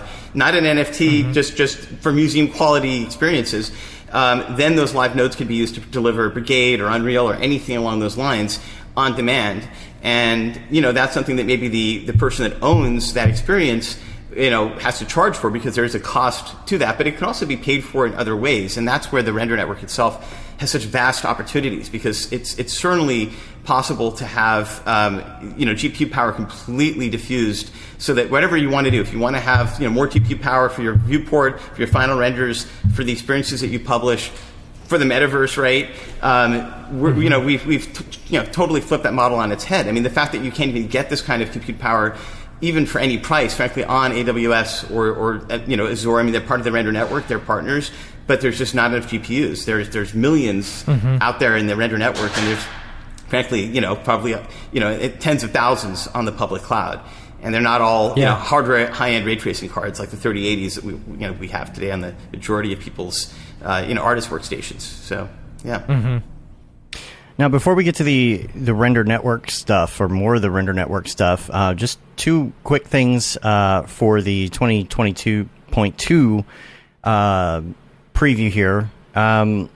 There's a note here about rest position support for Houdini, and I don't know what that is, but it sounds interesting. Yeah, so it's our number one. So a lot of Houdini users have come back and say, we desperately need this. What it means is that you essentially store if you're doing sort of mesh topology changes, somewhere in the shader, for that geometry shader that you're building, let's say you're doing displacement, you can store the original position or the original vertex data, even as it's transformed, so you can always reference it. So if you're doing blend shapes or transformations, you don't lose that in subsequent frames or in subsequent shaders. It just gives you the ability to then look at what is the original vertex map or vertex data for this asset as you change it in the future. So it's not, that basically, that input has been missing in Octane. It's mostly because, it just will add more memory, and we haven't gotten to it yet, but that is what that feature will do, and it's really important for Houdini. Tons of Houdini artists have asked for it, and it's been pretty high up on the list. The other thing we're going to be doing is we will have a new IPR for Houdini that'll be based on Ahmed's C4D node graph interface that's going to go into the core. Oh, so cool. Kind of like the Sculptron and the Embergen pop-up window, we're going to have our own sort of IPR standard, node graph, and even the C4D nodes that you create in Cinema 4D now with the Maxon integration, you'll be able to at least see those as well. And I think that'll make the Houdini experience visually, graphically a lot better. And Wancho, the Houdini developer, has actually been collaborating with Ahmed on getting that started as we get those pieces going in earnest. So that's exciting. Awesome. And the last note that I have here is that you got light path expression, OSL imager nodes, and lens effects. Yes. Ooh. So as well, the lens effects sounds really cool to me. So we did some really cool. Yeah, me too. So we did a ton of stuff with the OSL shaders for doing things like Vectron. Basically, in order to create your own filters, we added something in 2021. And even a little bit in 2020.2, which allows you to have a compositing node. So in other words, you can do multi-light or sort of light, sort of the light, blending and all that stuff in post. So the idea, instead of having specific image or nodes, all those things just become the same as texture nodes. And we add and extend that so that you could do things like lens effects. You can write your own OSL camera shaders that can do that. But what we ended up doing with the universal camera was kind of taking the best of what you could do and giving you a super camera with that. And we want to extend that so that you can have a bunch of plugin nodes that can go into the universal camera, that can do post effects, that can take all these compositing layers. And when you get Brigade in there, it's not just the Brigade kernel that's going to be in 2022. It's going to be there's going to be a full GPU compositor that'll be super fast and super powerful. So you can then take, even things from other renderers, like we get Arnold working, and I showed this, right? And you're running Arnold at the same time, or Redshift at the same time. You can take the volume pass from one, mix it with another, use Z-depth. Yes. All those OSL shaders, though, will work across all renderers. That's awesome. Including ones that you render remotely with headless rendering. It's super cool. And imager nodes will also just allow us to do fairly simple, effects that have kind of been sort of possible with hacks, but now we want to have really good chromatic aberration and other things, and that's what that feature is designed to support pretty explicitly. And then I'd say there's one other feature here: memory stability. It's been a work in progress. We've been improving stability a lot. 2021 has a lot of stability over even 2020. But 2022.2 will have a full new memory system for out-of-core, for peer-to-peer, and it'll also be at the same time. That's also why we can't do the metal CUDA crossover, because we need to do that for both CUDA and metal at the same time. And then with that improved memory footprint and stability, you'll get cross-rendering between metal and CUDA worked out. With the lens effects, are there any like lens flares or anything like that? I know people have asked for like realistic lens flares and stuff. Yeah. So get a lot of dailies like that too. Yeah. So it's I think all caustics and lens flares. So I think the first thing, So exactly. So caustics, I think we solved that pretty well. And the lens flares, certainly getting very fast, quick, real-time lens flares won't be hard. That's already very much on the roadmap. We'll look towards getting that all the way to here's up to the diffraction limit of light, or even with diffraction, which is kind of where we want to go. You'll be able to have really high quality computed lens flares as well. So we'll have this the spectrum from purely high fidelity quiescent offline lens flares to the fast quick turnaround ones, and they'll all be possible essentially through this extension mechanism, depending on whether you want to go for real time at really good quality or the best possible quality that's not absolutely necessary running in real time. They'll both be supported. Cool. That's so very cool. Render network wise, let's talk about this a little bit. So is there currently a specific build that you need to be on to use it? Like, is there kind of I don't know, like you wouldn't want to run the beta and try and throw something at it, right? Like, is there a specific? Is it the current stable build? Yeah. Is that what it's always on? So we started, I think, with 2020.15 as the minimum, right? That's what I think we kind of launched Render with 2020.1, and so we added. A while back, in the past year, we added support for multiple versions that can run on Render at the same time. So you can still stay to 2020.1.5 as for render jobs, but we added 2020.2. If you're on Octane X, it's actually targeting 20.1.5 and 2021 stable. Once a version is stable, you can use it on Render. That's kind of our threshold. So 2021 is now on Render. I mean, that is on there, and then 2022.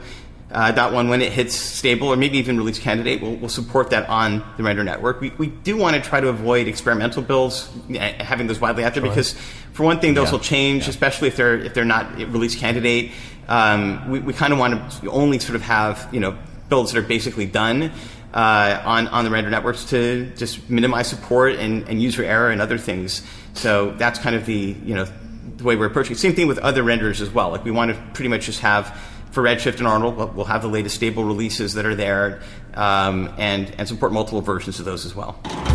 Hi, my name is Sashia Dumont. I'm a writer, actor, and filmmaker. Hi, my name is Paul Robinson. I'm a director, DP, and filmmaker. We are the creators and hosts of the Go Gorilla Filmcast, an online source for all things indie film. We are a husband and wife film team and co-owners of Sen3 Productions, and we started this podcast for filmmakers like ourselves who were producing on micro budgets with skeleton crews. Go Gorilla is a weekly podcast that features various talents in TV, film, and web series productions.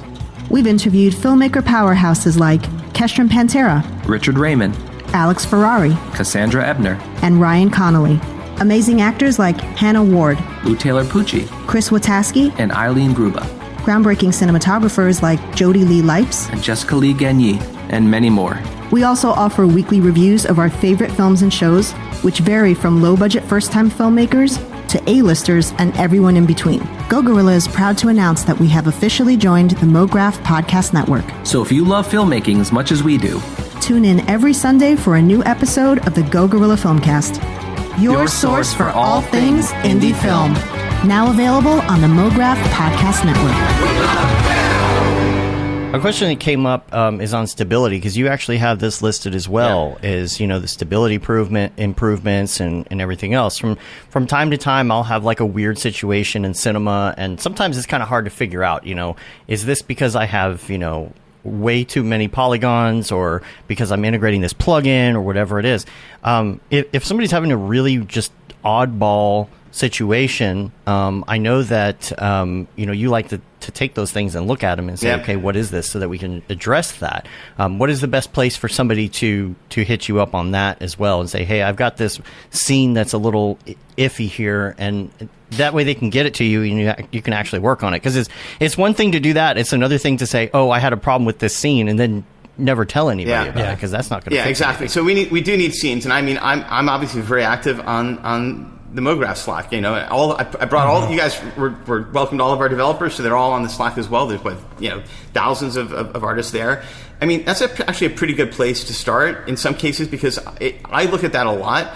The Facebook group's another decent place. I mean, I would say that if you want to really share your scenes, the best thing to do, and there's a real issue that you're dead serious about having us, really look at carefully, is open a help desk ticket, help@otoy.com, and start that process, because that will get to the developers. It bypasses me in a sense, because I'm not in charge of help desk, but that's where you can share your scenes, and that's where you can open a ticket. I would say that if that isn't working, or if there are things that have been sort of posted on the forums or other places, I mean, the Slack channel and even the Facebook group isn't a bad idea, because it has high visibility.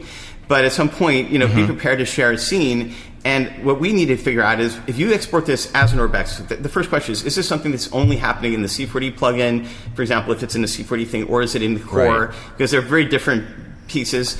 And then the question is also, I mean, if so many problems that we have are frankly related to driver mismatches. Like, that's the other thing that we experience in GPU world, is that if the drivers aren't quite exactly right with the version that you're using, I mean, things can go crazy, or they can run perfectly smooth. And so there are users that I've never had a problem with. Octane 2022 is stable, 21 is even more stable. Never had an issue. Those, that's great. But obviously, for the ones that do have issues, we need to figure out what's going on. Drivers are generally like half of the reason why that happens. Other times, it's our fault. I mean, if something is some issue or some limitation in Octane with memory or geometry, those exist. Like, those are real things that, I mean, a 3090 definitely makes it better. 64 gigs of memory on a M1X means you don't have to worry about out of core so much. But yeah, Octane has issues when you're filling up that memory or going even out of core. So we're working on those. Headless rendering will help, obviously, when you don't have to worry about C40 itself being brought down. But then there are things that are nothing to do with us at all, and that could be from other plugins, other things that are going on. So it's a process that we're dedicated to fixing. I mean, that's more important than new features at this point, is making sure that everyone's got a stable and good experience. And I do think we fixed so much this past year that I do think 2021's very stable. 2020.2 is stable. It's just a question of what have we missed and what can we fix incrementally, but also in a deeper sense as we get into the rest of this coming year. Quick question. Yeah, sometimes I'll have a little problem in Cinema 4D, and I'll be like, man, what is the deal here? And Matt will be like, is your Cinema 4D up to date? Are your drivers up to date? Yeah. Is your Octane up to date? And I'll be like, no. No, it's not. Octane X. Quick question. Also, We had talked previously about this, and I'm not sure if this is still on the roadmap or if not at all. But we had talked previously about, when encountering crashes, like say through C40 or something, that setting it up to where it was just restarting Octane instead of having to restart the entire, DCC. Is that still on the roadmap? Yes, and that's because of headless rendering. So when we talked about this previously, it was with headless rendering, because if there's no GPU or even rendering going on inside of C40, and it's just a little network node that's sending data back and forth, then at least if it's Octane that's crashing, it'll crash. It's like a browser tab crashing. The whole browser doesn't go down. You just reload the tab. That's that's how it works in Blender. So all Blender users since the beginning of time that we've had a Blender plugin have had that exact same experience. They basically are creating Octane as a separate process. It's sort of a manual thing. You have to download a special Octane server and it runs. But the headless rendering piece that we're talking about will work exactly like that. For all DCCs, even for Octane standalone, you can load it up and send all the data to another process. And if that gets broken or torn down, it'll be a lot like the network rendering, where you can just flip the switch and reconnect to it and re-render. And that's what headless rendering done the way we're talking about will do. And that's part of why it wasn't possible to do it before, because still things like imagers work and denoising. I mean, if that crashed the system and everything else is headless, it still wouldn't help. So we wanted to really just completely separate everything that was on the GPU. I mean, ultimately, it's almost like a browser that's connecting over a network data stream to the renderer, and that is going to be have a lot less of a footprint for things to go wrong. And if something does go wrong, that'll crash, but you can reboot it, reload it, and continue rendering. That's where that feature will come in. So headless rendering is the key to getting to not having the DCC itself be pulled down from the renderer going down. Cool. A lot of artists are asking too, like when can they participate in rendering a node? Well, I think that the answer is, certainly sign up, but the sign up list is so long. I mean, it's months now. Now, I can speak to why that is. I think that part of it is we haven't really heavily marketed, believe it or not, Render to a lot of our users. I mean, we have so many subscribers that have access to the Render network. There's tens of thousands, honestly, that could be leveraging it. And I think that one of the things that I wanted to wait on was I wanted to get the Maxon integration piece sorted out. And I want to get that up and running because honestly, if you can just send a C40 file, then I can send you an email blast saying, use Render, it's fine. Here's some pre-rendered credits or whatever.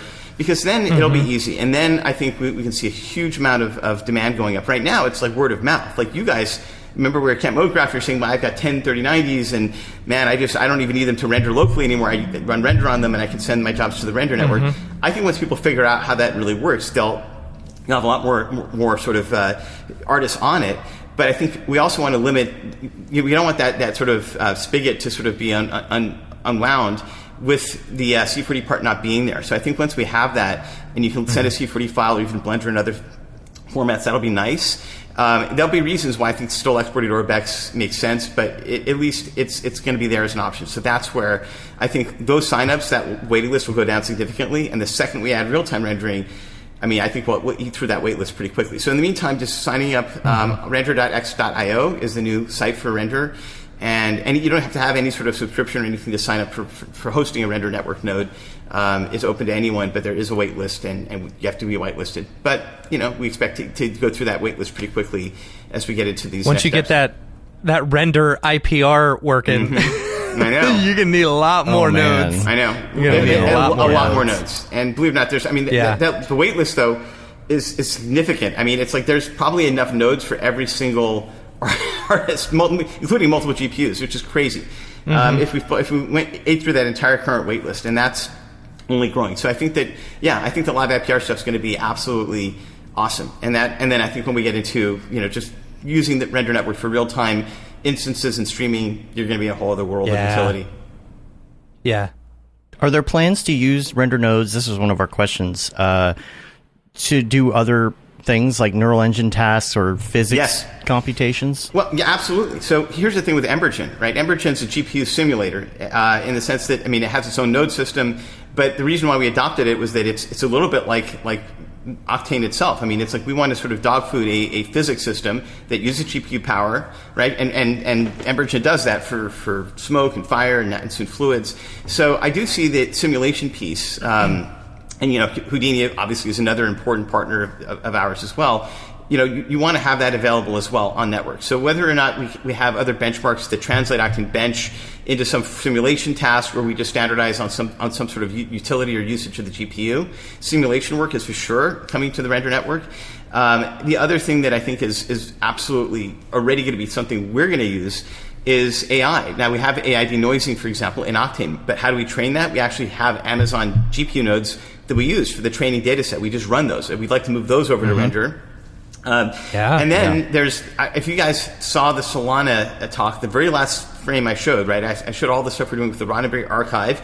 And at the very last slide, I was like, look, this is our first synthetic version of Spock, with, Adam Nimoy, who's a friend of Ron Roddenberry, my partner and best friend, sort of gave the okay, like, this is my dad. But that actually took a huge amount of AI to generate. It's not a deep fake in the traditional sense. It's using, we're mixing that like light stage, and we want to be able to render it, of course, in CG. But in order to generate animations with some of the light stage data sets that we're putting out there, you want to have a targeted video capture, and you want to run that through a neural network, and that is a huge amount of GPU power. So as we start getting those synthetic characters generated at this quality, I think that'll use even more power than ray tracing and normal rendering itself. And you have so many of those kinds of jobs that have always been sort of this latent, sort of bubbling source on the render network. We did this, thing with Facebook for basically doing light field generation from scene data with the red camera. That camera never really got mass adoption,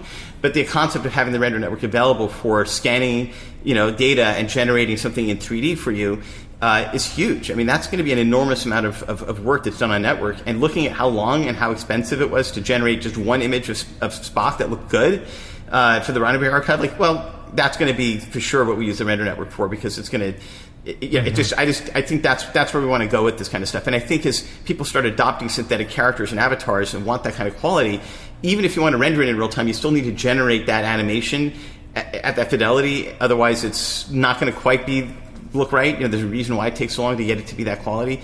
So I see render being absolutely important for that.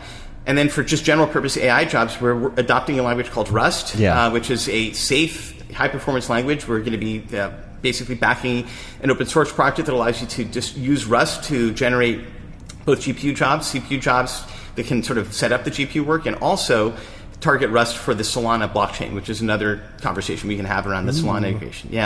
All through Render SDK, which is all going to be in the standalone tools. It'll be like OSL shaders. You can write code or scripts in the node graph and build things from that. Yeah. So, tell us a little bit too hold on, about real quick, because my mind's racing as you're talking. So with the Render SDK, basically anyone can build a GPU based, program or something, and then run it on the render network. Correct? That is correct. Is that? So the way the SDK will work is you guys were right to point out how that Sculptron node works, because you still want to have some sort of input and output into a job. It's not just here, take a Docker container and a VM and do whatever. The idea is that we're going to start towards there's input, there's some sort of graphical connection, even if it's an image or it's data, but it's still the same sort of idea of a graph. And what you can do is, if you can take Emergen, or you can take World Creator, you can take, anything that plugs into a node, and you can take data going into the node that starts the render job. Like when you're doing a render job now, you can pick a frame. Eventually, you'll be able to do a real-time, live connection to your IPR. But having the idea of creating a graph with input and output means you can connect jobs together, and you can build anything that goes into that node. And so we have the ability to create scripted node graphs, OSL node graphs, and soon you'll be able to just write in any language you want, but ideally Rust, and have those things happen on chain, on the GPU, and create almost anything. And you can then sort of push that, or I guess even abuse that a little bit towards any sort of task you might want to set up. That, I think, is a healthier and more ecosystem-friendly way of doing this than just a pure virtual machine or a Docker container, because it forces the software itself to interoperate with other pieces of the render network. And I think all things that we're looking at doing in some form or another have data that is consumable or sort of first-class data that needs to be consumed graphically. But you don't have to do that. I mean, there's already ways you can create a script that generates data and get that data back from a render job along with your image. So it's all kind of possible. Is there any concerns are there any concerns about like bandwidth? Like, say for example, if I'm using render for a live IPR or streaming video or something like that, is there worry about bandwidth and the nodes going down and coming back up? How would you get past that? Yeah, well, I think that you have it's funny because everything that we've done on render, we've pretty much already done on Amazon. So we had cloud rendering on Amazon with Orc. Now it's on render. We have live streaming running on Amazon even before Orc. It was up and running, I think, in 2014. You used to be able to go on the Octane web or OTOY website and actually boot up a web stream of Octane on demand everywhere. What's interesting is that also, just like there are render jobs on Amazon that would fail and give you a black frame. Well, what would happen is we just go to the next node and we send the job there, and we'd also have that resilience. So on the decentralized network, everyone that's on there, it's like an Uber driver, right? You have a score. If your score is 5, you've never gone down, your availability is great, and you're dependable. So for live streaming, you're always on, you're ready to go, and there's so many of you that if you don't work, okay, we'll go to the next one. And, it's kind of like that. I mean, obviously there's a question of, it's how important is the live stream itself as an experience, and where is the state of it stored? So if the state of what you're doing in the live stream is stored on the blockchain, which is where the Solana piece comes in, and you do something, you're changing something, and it doesn't just go down with the live stream is just consuming the render of it, then it's easy to boot up another stream or even have another stream ready to go, and multiple people can be watching that session with totally different nodes providing that window into it, and you're going to switch to another viewport. And that's kind of how I see that working. There is always a possibility of massive things going down or whatever, but I think it'll survive that. And we do also have the Amazon, Azure, and Google nodes that are there for maximum availability, lowest downtime. They're more expensive, but that's why we have them there. It depends how important and how reliable those nodes need to be if there's availability. And we'll be able to find nearby nodes. Yeah, well, that's the beauty of the render network is we have there's maybe 10 AWS data centers that we've used for streaming. There's 1,200 different spots all over the world. If you look at the map that we put out when we first had signups, so those first 1,200, it's everywhere, every continent, every country. So, and they're close. So we get live streaming nodes that are reliable, that are within 10 or 15 milliseconds. That's fantastic. That's the power of decentralized rendering. We don't need to build data centers or wait for all that to happen or invest in massive amounts of GPU. Cloud gaming farms. It's all kind of latent in there. And we're starting with a foundation that is high utility for, sort of a demanding audience, which is artists and creators. But then that also leads towards having, a good foundation for doing cloud gaming, live streaming. I mean, even having a simple version of artist tools you can run from a stream inside of an app like, Messenger or something that's all completely handled. The DCC, the whole thing is as part of the live stream, and you don't have to have anything other than a web page on your device. And along the same lines, the nodes, like you were talking about, there's a node in there, right? These nodes could also be used to contain an existing render and then give people credit for that render as well. Exactly. Right? So, we're not quite there yet, but when you look at the things we've added for, basically Kitbash 3D, right, where you now get no matter what sub you're on, you can get a new Kitbash 3D asset every month. And with Lightstage, same thing, we're adding more heads.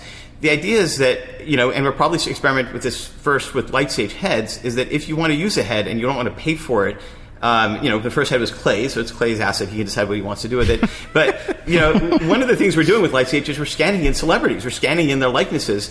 Now, this is, by the way, before NFTs even took off. But this is my deal with Ari, with Endeavor, right? Which is that we basically can create these high-quality scans of a person. And then, now that NFTs are a thing, now that there is sort of a blockchain system, whenever that gets used by an artist, you can use the head for free, but the actual creator of that artwork or the person whose likeness it is can get a royalty of it. And that can be determined not too dissimilarly for how you get a premium usage-based license for a third-party render or even our render, right? So this kind of thinking is pretty cool. That means that if you were to, let's say, and this is something we haven't done yet, but if Kitbash or GSG or TurboSquid or anyone else were to say, okay, all our assets are hashed, and instead of buying this thing, you're getting access to them one at a time, we'll let you do stuff with them, but we're going to get a piece of that art, then that's a model you can definitely try out. And that's what Render is designed for. Because already we know that with Kitbash, like we already have kind of like all the assets, typically on Render, the way that it works is whoever uploads something first is the creator. Whoever generates that image and can then regenerate it with their render job is typically the creator of it. But if they use textures or assets that have been uploaded first by somebody else, then we can say, well, where did that come from and who owns that? And that's kind of where those kinds of opportunities for marketplaces become really interesting. I don't see us building explicitly those marketplaces, but there's a system for any of those marketplaces to be built. And as we talk about the next phase, all the stuff with Metaplex and Solana, there's a reason why we picked them as a partner as well for that kind of flexibility and sort of scaffolding for the future of digital assets and sales and all that. And I think that transcends the whole NFT piece as well, to be honest. Yeah, that makes sense. It's so great for the artist because any asset that they create, especially the smaller artists, they work really hard on something and then they put it out there and they're only selling it for a few bucks and then somebody pirates it and it's like, it was only $5, guys. Like, at least people can get credit for that, or they can implement a system where you don't have to pay the outright price. It's like, here it is, and anytime you use it, I'm going to automatically get a credit or something. Like, that's a great idea. That is amazing. That is cool. So we're almost to our NFT section now that we're almost 2 hours in. There's one more question I wanted to put out there, and this is from Anthony Abbott. He says, what can you say to persuade studios? I'm going to run to the restroom real quick. I'll be right back. Sure. What can you say to persuade studios to adopt Octane? He said, it's a personal favorite, but right now, it's a nightmare trying to get my boss to use it. We've adopted, we write code to use it, had different pricing models and license issues. I know that some studios pick a render engine for a certain reason, right? Like, this is what's compatible with us, or on Mac, or whatever it is. So what would you say? I mean, I don't think you really have to say anything to persuade them if they're watching this episode, but what would you say to them to get them on board and get them using Render and everything? Well, I would definitely say, obviously, you're right. If they're watching this, then they know all the great stuff we're working on. I will say that we've simplified our licensing model significantly, which I think helps. There used to be, box licenses. I mean, to be honest, we're phasing those out. I mean, no one's really buying, a perpetual license anymore. So the subscriptions are designed to be, you get everything. You essentially, if you're a studio, you're probably going to get the enterprise license, which is $30 a month. And I also think that it depends on the studio. Some studios do have more bespoke needs. They want a licensed server. We're working on those as well. But I would say that we're there to support these models at the studio level with a simplified set of licenses. I think that was one of the confusing factors. And also, we have just great support and stability in the last year. I mean, Octane's done incredibly well. We've seen our user base just explode.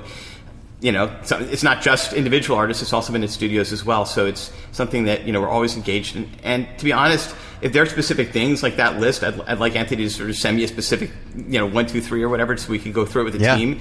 Because that's the easiest way for me to sort of dig through that particular issues that he might be having at his place. And like, I'll get on the phone with his boss, with the team, and we're there to help. So I do that. That's my job, Yeah. I think a lot of the hang up, honestly, like until now, has been the whole Mac thing, right? Because there's so many people that just love Mac, and I understand. I love the OS and Mac. I love their file manager and all that kind of stuff. And I had to switch to Windows because, in order to do this stuff with NVIDIA and everything else, and really, build a farm here locally and all of that stuff, just had to switch to PC. So it feels like now a lot of options are coming out, because Apple is actually, developing their new technologies, and B, because you're on it now. So hopefully some of that hesitation is gone. I understand Mac people, I know. Honestly, if the issue is the Mac version, obviously Apple's been a close partner, and you have Octane running on Mac, Apple Silicon, and even, 10-year-old GPUs. But I think that going forward, some of the question about stability as well. The Apple Silicon is going to be a lot more stable than any other GPU we've ever been able to target, because actually GPU memory and CPU memory are the same. It's in some ways it's a simpler system, and we're going to be doubling down on that with 2022. So if your studio is filled with Macs, and you're looking at the future of the Mac as an important part of what your studio is going to be doing, then that's probably good news, because we can, we're certainly all in on the Apple Metal ecosystem, have been for years, and certainly will be for the rest of this decade going forward, probably longer to come. Cool. All right, Matt. Yeah. Are you ready for this? Let's get into the drop. All right, let's do it. Drop. Is this the fucking mic? Drop. This is exactly what I should be doing. What's up, and welcome to this week's episode of The Drop, your weekly source for all things NFT and crypto art, as well as upcoming drops by notable people in the Mograph industry. I'm Matt Milstead. Joining me, as always, is Dave Koss. Joining us this week, CEO of OTOY and Render, Jules Urbach.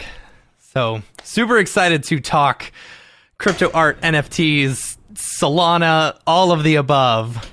Yeah, we'll keep the regular drop stuff to a minimum today. Yeah, just it's actually I just wanted to instead of going through everyone. Luckily, I didn't see any big drops on Maker's Place this week, but just wanted to do a quick couple mentions on some of the artists dropping this week on Nifty Gateway.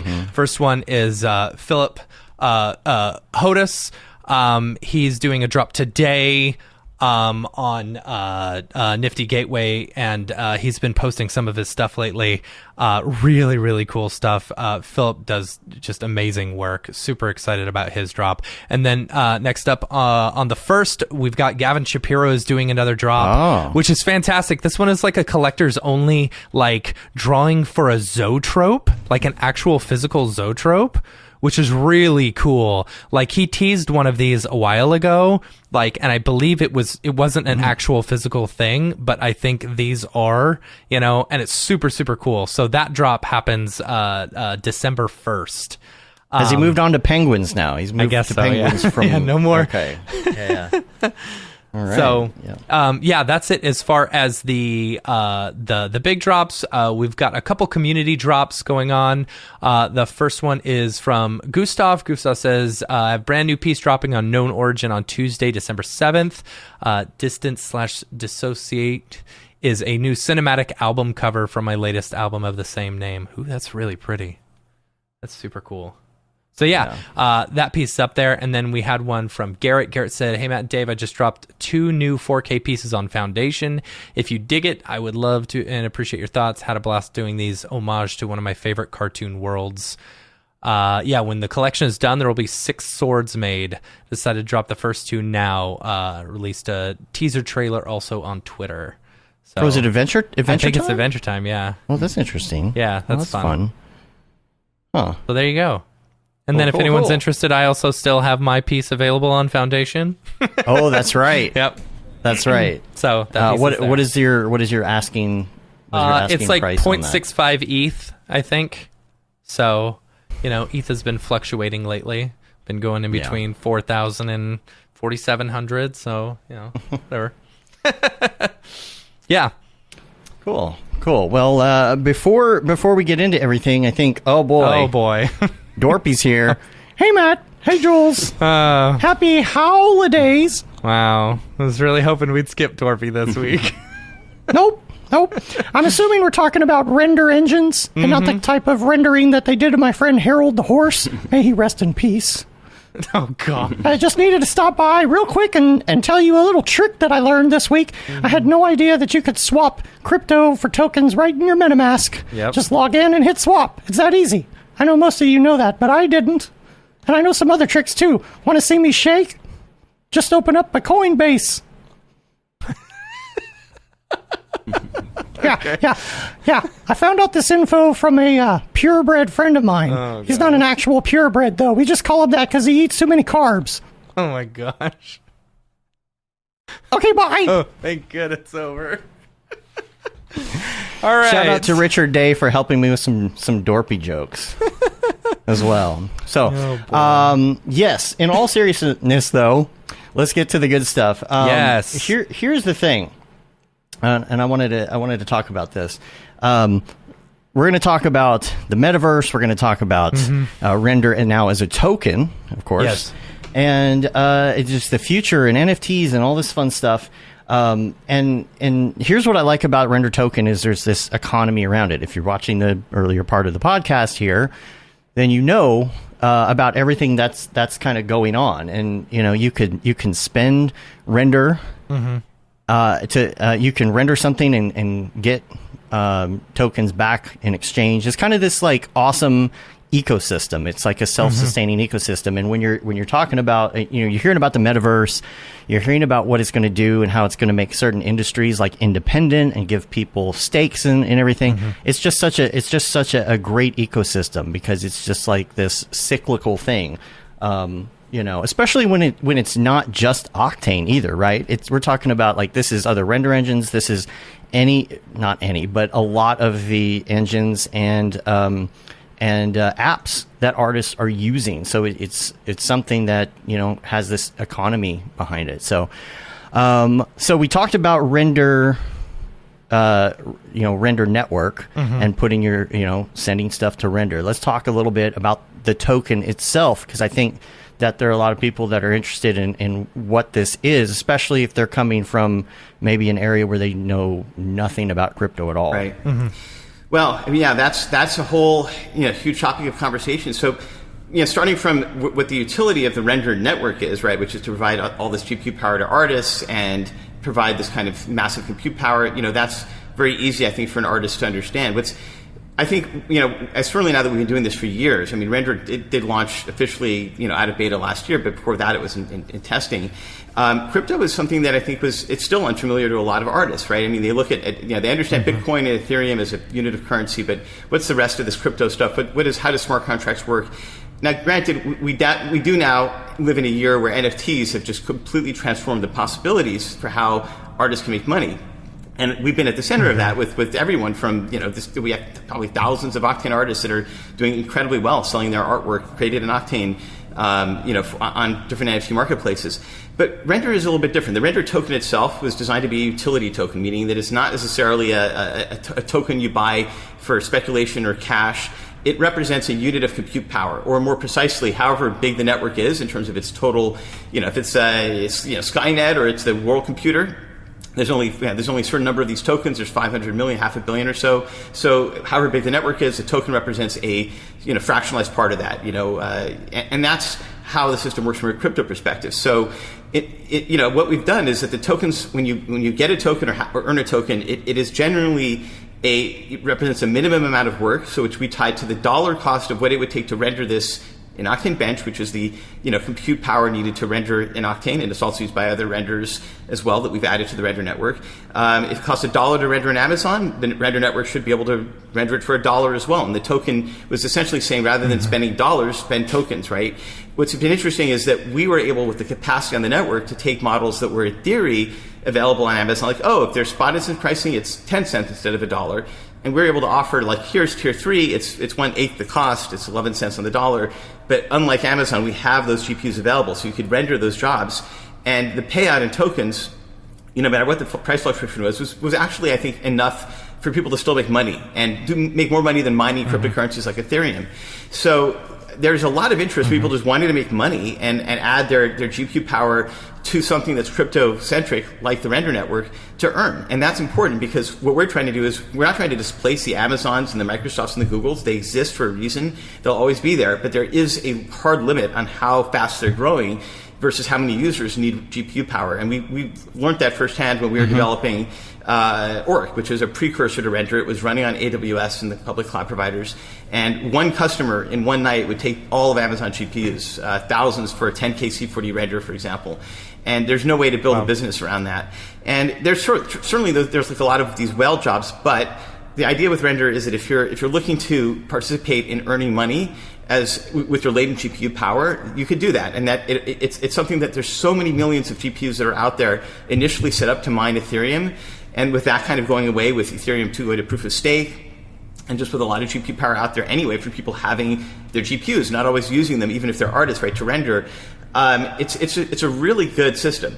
And I think that somewhere in the other side of that is if you earn those crypto tokens, right, you can also then spend them on rendering. And a lot of artists on the Render network are also miners, in other words, or what we call node operators, which is they lend their GPU power back in. So there is this sort of virtuous cycle. But I think that there's a whole other audience that we've sort of opened up to, which is the crypto audience, which is, well, I want to basically participate in this system, and I don't know anything about art or digital art at all. And I've seen a lot of those users become subscribers to Octane and OTOY and all the like, because they want to learn about the other side of the system. And I think that it's similarly, so there is sort of this larger spread. But what's happened is I think the free market decides the price of a render token. I mean, that's essentially a value of what is the total value of the system divided by, I mean, I guess there's only 100 million in circulation, so it's essentially 0.1% per token, something along those lines. What is the, that price has fluctuated from 3 cents to now I think it's like $6 or something. And that's something that's we've had to sort of account for. We are kind of for the new token economic model that'll make it so that if you're an artist, it'll be straightforward. You'll get a stable amount of Octane bench per amount of value you put in. And we've been working on that new token economic model for better part of this year, and it should be out by the end of this year. And that'll cover a lot more deep exploration of how the Render network is going to be working for payouts and for ingestion going forward. But today, artists have a really simple onboarding system, which is they can pay with a credit card, and we have a store of tokens that we then pay out to the node operators so that it still is running on tokens. And we're going to basically improve that system further with a new token economics model so that everybody has a straightforward path to use and monetize their part of the Render network. Mm-hmm. And talk about your announcement. It was a few weeks ago now, I think, the Solana announcement. And why Solana? Yeah, that's a fascinating question. And certainly, for those that aren't familiar with crypto, Solana is another type of blockchain. You have Bitcoin, the original, that's like gold. Then you have Ethereum, which is the number 2 blockchain in terms of value. And that added the ability to have programmable smart contracts. Most NFTs, most services are built on Ethereum. But Ethereum is pretty slow, and it's super expensive. And anybody that's minted NFTs on what's called Layer 1, which is the core Ethereum network, it destroys the environment, and it's expensive, and it's unusable for high-speed transactions. So, what's happened is that Ethereum itself, they're trying to fix that with what they're calling Ethereum 2.0, which is moving from a proof of work, which is just, slowing down the network and being expensive, to something that is, validated in a different way. That isn't ready yet. So in the meantime, other blockchains have emerged. We've partnered briefly with Algorand, which is a system that is meant to offer a different option. We also adopted Layer 2, which is through a company or blockchain service called Polygon, which is like a side chain. It has a lot less nodes, but you can run transactions faster, and then you can resolve them back on the Ethereum blockchain. And we added that because it was just impossible for us to run Render and pay out people in a timely fashion. But none of those things solve the core problem, which is I have several things I need to see on the blockchain for me to build a business like Render, or even a decentralized organization, which is what Render truly is more than a business, on such a system. I need fast transaction speeds. I can't really depend on Layer 2 or these side chains for this one simple reason, which is that if there's 80 nodes or some small number of nodes that are making this Polygon or Matic, the sidechain operate really fast, that also means that you have 100 nodes in AWS, you can take over that network and you can steal people's NFTs, you can do all sorts of bad things. So security and speed have to both be there. And the problem with a lot of Layer 2 solutions is they don't have the security part. And Solana, from my perspective, and from people that I would say, again, I keep saying they're smarter people than me that have validated this to my satisfaction, including Brendan Eich, who has a company called Brave. He created Mozilla, JavaScript, Firefox, like redefined the modern web, and was one of the first people to get us ourselves into crypto. I mean, he launched Basic Attention Token 2017, helped us launch Render that same year, and he announced at the same conference I was at that he's moving basically to Solana. And for him, it was the security and the speed, and those things are so important that, you know, it feels like Solana is going to be that number 3 blockchain after Bitcoin and Ethereum. Those other two aren't going away, but if you need something better, faster, different, more programmable, Solana is pretty incredible. And the tech guys behind it used to be our ex-Qualcomm guys. Anthony is a genius. I mean, the stuff that you could do, not just on the network, but in terms of programming for it. You can write C++ code. You don't have to write some crazy scripting EVM language. You can depend on super fast transactions. It's got a built-in system so that, you know, you can pay with credit cards right from the get-go. And what's also interesting, one of the reasons why we picked them as a, you know, partner going forward is that they don't have a marketplace that's blessed by Solana necessarily, but they have a API mechanism called Metaplex where you can build your own store and you can customize it. And they're defining that within the Solana blockchain like they're doing with the credit card ingestion, so that this is important. Like most stores that we're seeing, or most you know, artists are moving towards something where, you know, you have a virtual world that's your own collection of art, like a little mini metaverse, right? And you're seeing artists building that, and they want to be able to sell their artwork within that. And it's not easy to do that when you're doing a drop on Nifty or Makerspace or OpenSea. Those are kind of like legacy, you know, sort of ways of selling anything. And I think that Metaplex is much more organic, it's much more customizable, and more importantly, all of the asks we have, and we have a ton of asks because we haven't launched 90% of what we built for NFTs and for how those work, because we've been waiting for the blockchain piece to sort of catch up. The Metaplex team is like, we're going to add everything you guys want and more, and it's a true partnership. So I do think that if you want to eventually get into selling your digital art, or you want to build a marketplace of your own, or you want to use Render and really come up with custom, you know, integrations for monetizing your art, Solana and Metaplex is going to be ready to go.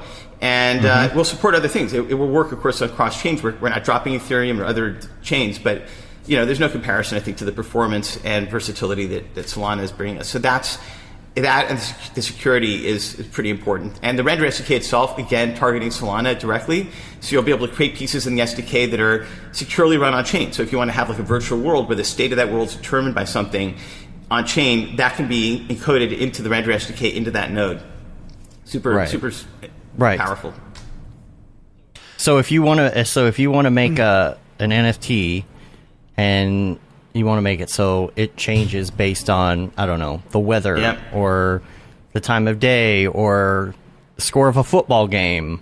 That's all going to be that's all going to be built in. Like, what is the minting process going to be like in that aspect? So the minting on Solana is thankfully, if you're using the Solana piece, is effortless. But even minting on Render is one thing people kind of forget is that every time you're rendering anything on Render, doing anything on Render where there's a transference of payment or value, the entire input stream into that is essentially on-chain. So if you've ever used the Render network, you can essentially call up the receipt of your render and say, this is the NFT of it. I mean, there's no extra NFT step. Now, if you want to mint that on Nifty Gateway or on OpenSea or on Solana even, sure. But by default, everything you're doing on Render is already recorded on chain, and there's already a receipt of that. In other words, when you re-upload a file again to render it as a 3D model, for example, if it's already been uploaded once, the hash of that is already on the Render ledger, and we can and are storing those things opt-in, right, on ARweave, which is an option where you can, or IPFS, which is the blockchain storage system.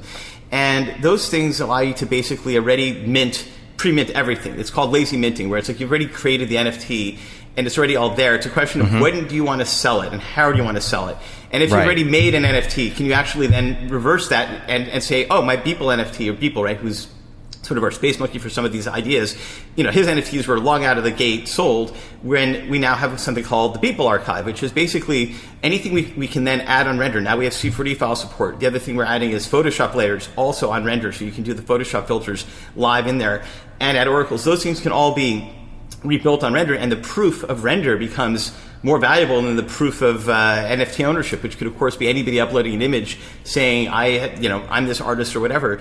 When you have proof of Render, you can re-render that. You can make the job itself an NFT, or you can, you know, as Mike was saying at the Mograph, Camp Mograph, right, where he may be selling a few NFTs a year, but he's doing obviously hundreds of pieces of art. I mean, at least 360 something every year.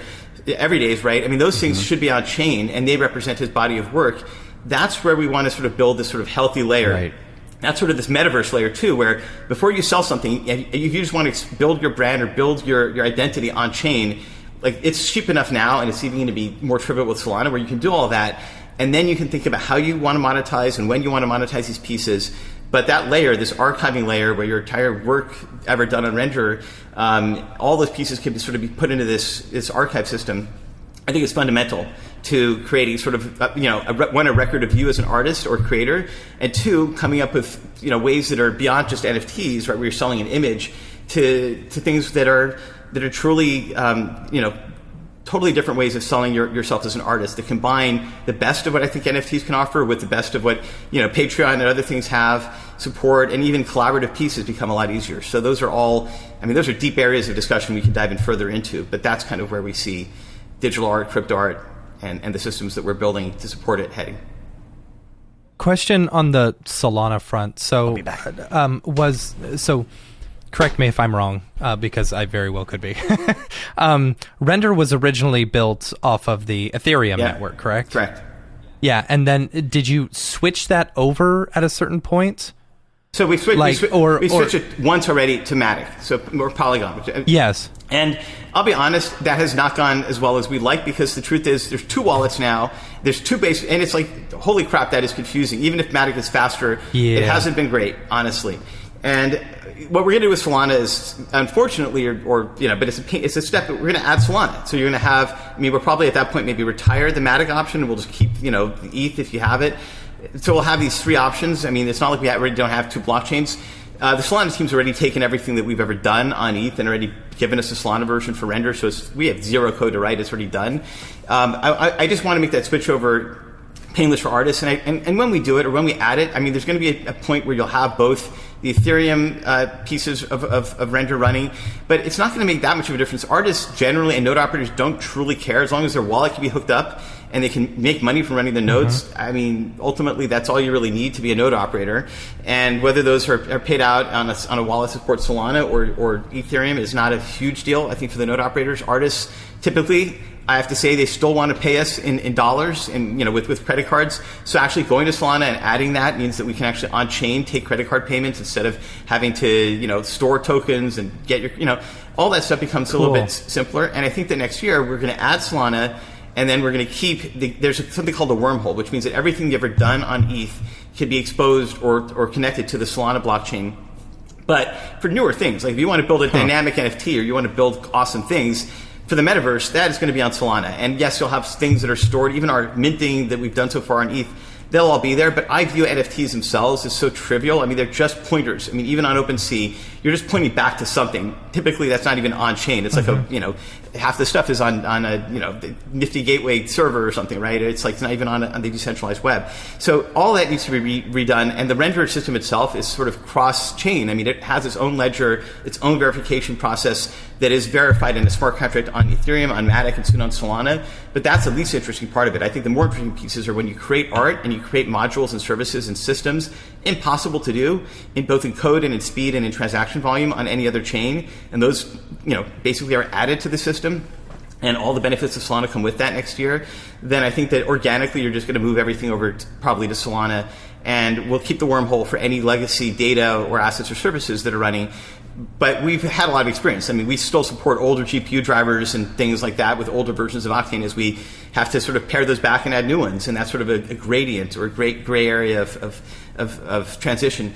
But I do think that everyone's sort of hungry for a better blockchain system than either layer 2 on ETH or layer 1 is delivering. So Solana is going to get us here next year, and there's tons of support coming from the team, from Raj, the co-founder of Solana. We've talked so much about the future. It's just incredible. I can't even begin to describe some of the bigger metaverse aspects and ideas that are floating around between all of us.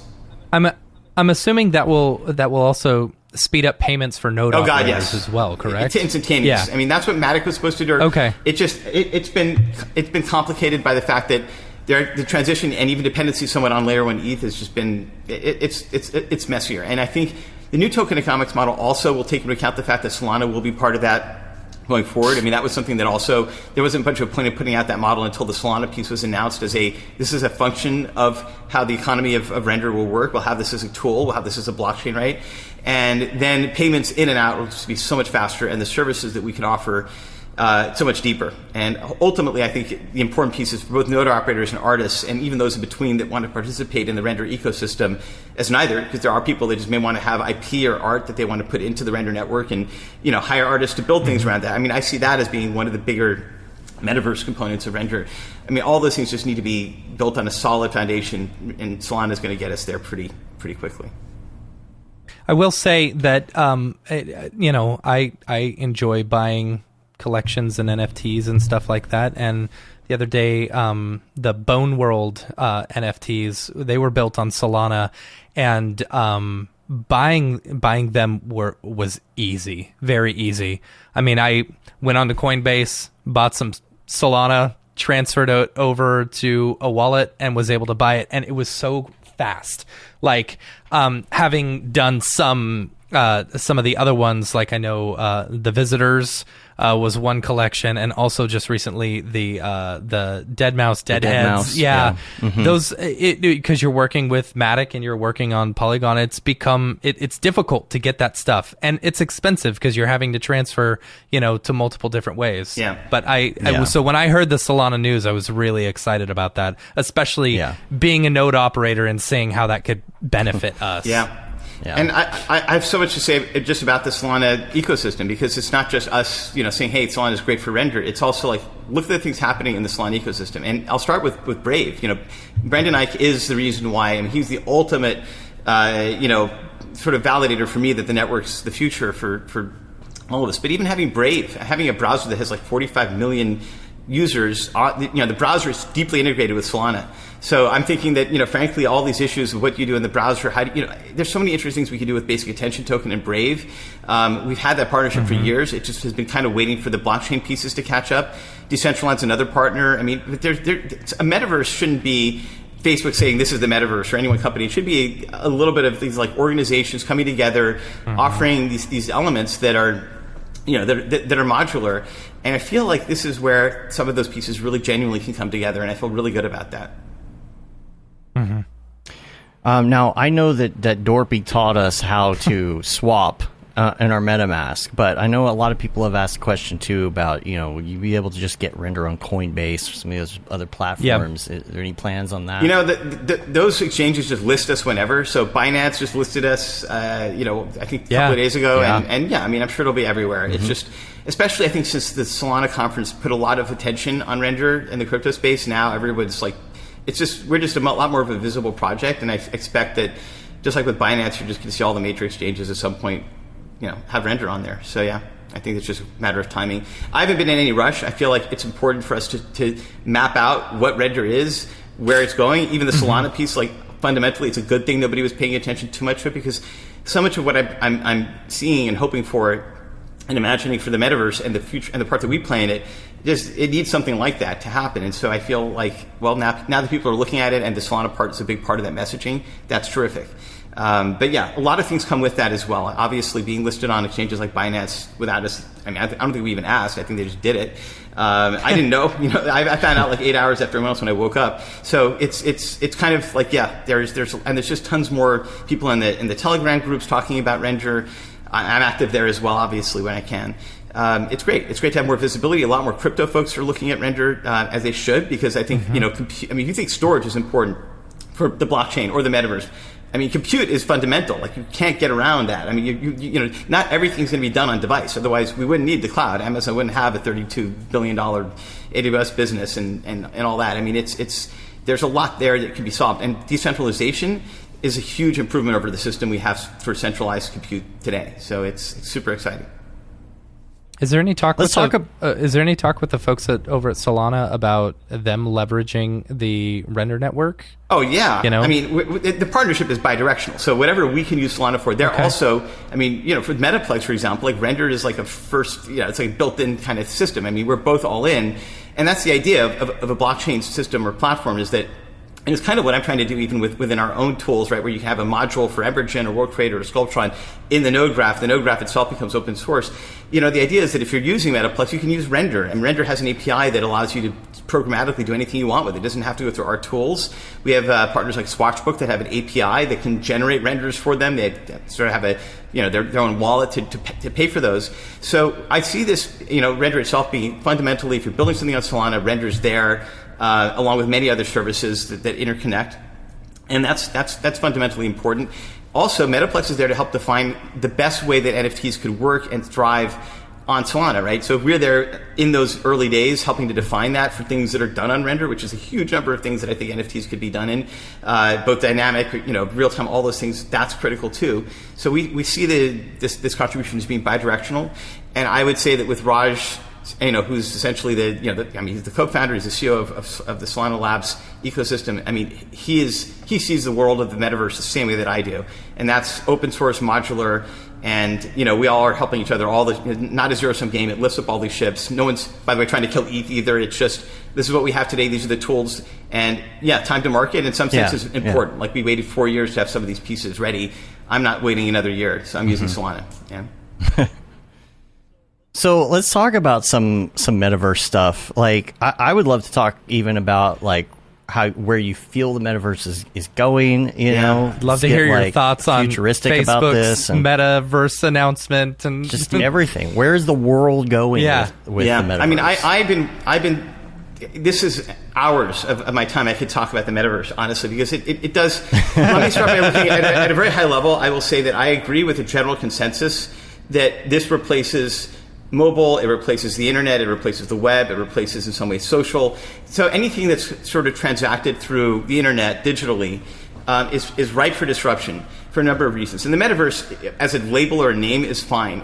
I consider that accurate. So when Zuckerberg's talking about there being this whole new paradigm shift, I think he's right about that whether or not Meta as a company, Facebook, right, previously known as Facebook, is the arbiter of what the metaverse is or isn't. On an implementation level, I don't know about that. I think that it should be like the open web. I mean, that's why, everything that I think about the metaverse almost begins with what is Brendan Eich doing? He's the one that gave us an open web. An open web is really what allowed companies like Facebook and Google and Amazon and even Apple, when they started with Safari, to thrive and build multi-trillion-dollar market caps, right, that they have now. And I think that the metaverse is for sure. There's something beyond the App Store model. There's something beyond mobile. And you could say that it's augmented reality. I think that it's an obvious device type for the metaverse, because already you're going to have to rethink how these things work. The web is going to work differently. Apps are going to work differently. And I think there's such a clarity from Facebook and Apple, and maybe even you could say Epic and others, that the whole AR glasses ecosystem is going to be the starting point, right? Where, I mean, you could argue that the web didn't take off until you had the Netscape browser, or you had, mobile, or you even had social media. Like, who knows where the forcing function was that made the web, the internet itself, this absolute fundamental part of daily life. But it's likely that mainstream AR is going to be a big, driver towards having something very different that's metaverse-like. And I think that the metaverse should basically start with a model that is built on the blockchain, so that you essentially have one of the early lessons of the open web, baked into it, which is Brendan was saying, if I put a buy button in Firefox, there would never be the issues we have now with the app stores and the 30% and all the epic Google lawsuits flying around, because there is a world where you could have easily imagined. I mean, Steve Jobs, when he first launched the iPhone, and he's like, well, Safari is your app store, he meant that literally. It wasn't until later that he's like, apps and native things on the app store, let's charge 30%, became a thing. And Mozilla was working on a system for Firefox phones that would have had security layers so that web apps could have operated as native apps. It's still possible to this day. And my goal would be to help promote a system where anybody could develop any app on any chain. Solana may be a great one to start with. But you have something that is, that isn't behind a store or a vertical. And the danger with one company like Facebook, or even Apple, or Epic, or Nvidia, or anyone, or, controlling a large chunk of the metaverse, is that if you're going to redo this again, you don't want that 30% tax on everything. You don't want to have a model that is only based on Facebook's current model, right, which is you're the product and your eyeballs now are your monetization piece, because it's, obviously it's not great for privacy, and it's not great for all sorts of reasons that you can see exploding already today on social media. So my vision of the metaverse is it's a way to sort of revisit all the best parts of the open web with the lessons learned from the things that went wrong with the mobile social media ecosystem we have today. And it'll be proven, at the very latest on AR devices, where nothing is going to be the same when you have the glasses as the primary entry point into your digital experience. That doesn't mean that there won't be metaverses on iPhones, on PCs, on desktops. They'll just be different. It's a little bit like having black and white TVs in the age of color. You can kind of still watch color shows on black and white, but at some point you move to a different device, and that device is going to be spatial. Mm-hmm. So I think that's the practical parts of the metaverse. And then there's deeper pieces where I think if you're going to go and think about rebuilding the entire internet and the entire value proposition, let's start with art and content. We already see a market for digital art and owning that with NFTs that are interesting. You've seen streaming just eviscerate cable and live television. You have Disney Plus, these wars between these streaming providers. I see the metaverse just in the content side eliminating the Disney Pluses and the Netflixes, because if you just have one metaverse and it's like the web, then the way you discover content, even if it's all aggregated on what's so-called Disney Plus, it might not be behind an app on your TV set-top box. It might be in a very different form, and it might be that the intersections between things that are on Disney Plus and on Netflix intersect. If they're all spatial and they can all render together, and buying something or owning something or visiting something is all on the same spatial rendering service, then it becomes more like, well, if you're visiting Disney Plus and your eyeballs are seeing rays of light bounced off a Disney Plus piece, those are tracked. That's what the idea of Brave, which was ads that are privacy-based, that are based on the surface area in the browser, are interesting. You could do ads, you could do monetization based on your visitation in the metaverse, and that could be a different model on top of the streaming subscriber model. They could all be there, but that's the kind of stuff that the metaverse might allow you to genuinely open up when there's not this verticalization or barriers between apps, platforms, and ecosystems, especially with a layer where every single piece of transaction could be charged for, could be subscribed to. You have those options. You don't quite have that easily on the web, and that's been a fundamental dividing factor, I think, in the mobile market we have today, and the reason why ads are so prevalent even on social media, because there hasn't been great monetization models through the web itself. And I'm sure the render network is going to be involved in things like rendering AR on the fly and all of that based on those models. And then, of course, which need a lot more power, but the light field stuff, the holographic stuff that we know is coming eventually in real life, all of that. Especially that stuff, because I forget, you were telling us like the ridiculous amount of GPU power that some of that stuff needs right now. But how do you see render itself falling into this metaverse? So, besides the render stuff, I guess. So I think yes, the render stuff is fairly straightforward as far as like if you want to create digital art and you want that to go on chain and or even create spaces that people can visit in the metaverse, right? That's fairly obvious. We have real time with Brigade. We have integration with Unreal. You can publish those pieces, and monetization or not, those are elements the render net will support. You need to have, even if you have the same compute power on your iPhone, the fact that, like, let's say the enterprise model, the one that I showed at the Apple event, is 100 gigabytes, you don't want to necessarily download that, and you don't want everyone, so there may be a case where it's like just render it on the network where it's already cached, it's on the edge or whatever. And those kinds of things are important for AR. And we can do streaming AR. It's actually not that hard because you have the depth data. And this is how NVIDIA does their Cloud XR, which is an API that streams from NVIDIA servers to any generic sort of AR or VR device. That's a pretty well-known system or method. So I'm not concerned at all about using render to stream to AR and having those effects work nicely. I think that's an area of deep work and research that we're going to be building on top of Brigade, on top of Unreal and Unity and other integrations next year. But where I see the more interesting elements in the metaverse is sort of exemplified by the render archives. And we have 3 of these that we started. One was People. I mentioned that briefly, where all of People's work that he's ever done, it's on chain. He can just hit render and it can basically create one of his everydays. It's from the C4D file, from the Photoshop PSD that's at the output of it. And those can then be, new ones can be built, right, that are dynamic, that are oracles.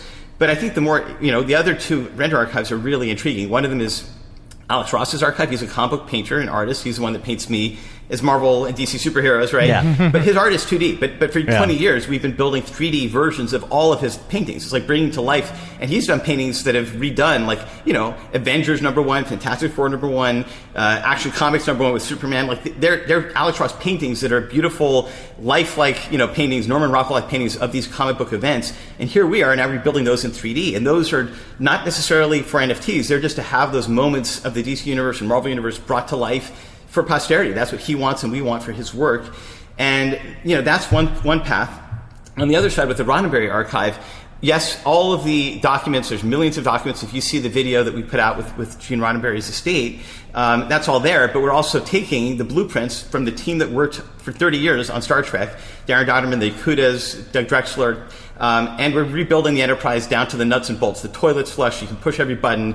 It's completely insane. Man. And the hardest part is we spent 6 months just figuring out exactly where that goes. Like, not even the work of the 3D model. Like, oh my God, no, this has to be this place. Because some of it was never filmed. Some of these things don't even fit. So you'll end up at the end of this project with, for the Smithsonian level quality of museum, which is where this will go. I mean, the team also worked on the 11-foot Smithsonian model that's hanging there. You'll have a digital version of the real Enterprise, and you'll be able to go back and forward in time and space. Because it's literally like the ship of Theseus. It was rebuilt in 2270. Before that, it was the TV version. It blew up in 2285. So you have this 40-year world line in its universe. And then you have the alternate universes. You have the JJ version. You have all the ships before and after that were named Enterprise, which is very meta, right? And then you have the actual physical models in our universe, which is what I consider, modal reality. In other words, certain types of fiction include our world. You break the fourth wall, you're in our universe. Marvel actually has a number for the real world that we live in. It's called Earth 1218. The Marvel universe is 616, so on and so forth. So you can, the metaverse is an object that is the thing itself, the platonic abstract form of the Enterprise. It is not the 3D model. It's all possible 3D models as determined by the creator. And you can view it in the universe of Star Trek. It's canonicized in a sense by when it appeared on TV and what we can then rebuild. Like, we can rebuild those each moment of that show, in render, and which is crazy, and then you can explore that world or live in it or have branching stories. But you also have the ability to see in the real world where it came from, how it was done, and this modal reality system, that to me is the metaverse. And that's what we minted for Gene Roddenberry's 100th birthday, and the archive system itself. I took all of the render we've ever had, most of it we burnt when we switched to a new chain, and I'm like, well, this is like the seed function for the archives. You can't buy or trade or sell it, you can just add to it. So it is a little bit like it's a not-for-profit system where you can put your artwork in there, but you can then point to that and make an NFT and say, well, this is my work in the metaverse or in this metaverse indexing system. That's what that M token was for. And that M token starts with like all of the work between Gene Roddenberry, Alex Ross, yes, even people, and all of that each of these have their own Earth universes, narrative fictionally, where they interconnect, and they use the same system for the gravitational constant of the universe, or things that are related, and that's kind of how that's what that token's there for. So you can start to build things, and you can start to use assets. So for the Star Trek, archive, we built like the entire solar system. We hired artists to do that, and we worked with NASA to get their entire star system in there, so because we know where Vulcan is. Like, Roddenberry picked a planet or a star system for that. The Federation's light cone is only like 200 light years. It's not that far out. So, you're in the Star Trek universe. You will go to warp, and you'll see those stars correctly rendered, because we're going to add that entire system in there. But if you want to just have a star field that's correct for your NFT, well, those assets are there in anything that you want to do. So that is where that M for Metaverse, archive is for. It's for this kind of artistic ontology or organization, a little bit like IMDb or Wikipedia for the Metaverse. That's necessary, and I bet everything on sort of starting that system is a really fundamental piece that we could start, and we could add important elements like the Roddenberry, story of Star Trek, and Alex Ross's Marvel and DC work, and have that be a basis for other works to bridge and connect from people. Is like the first that's like wildly, unique and native, I guess, to the crypto art world, but it could go from there. The Beepleverse. Yeah, the Beeple. The site, m.x.io. Yeah. Just a placeholder, really. Yeah. M is for Metaverse. The other thing that's interesting about that is I also signed it. So when we did the August minting of that, it was on Roddenberry's 100th birthday and all that. There's 100 million concept tokens. They're just there. You can use those virtually. So if you wanted to have, if you wanted, for example, have like who won this, World Series and this thing, it's like those things are all there. All those concepts inside of the Octane node graph or the render node graph, that's where you can pull those in, and you can add, and new ones will be added. Like we can just keep adding more and more every month. And they're not from Wikipedia, they're from Wikidata, which is a much more organized database, and we can add more elements in there. But with those pieces, you can have, instead of having a ray switch node, you can have a concept switch node.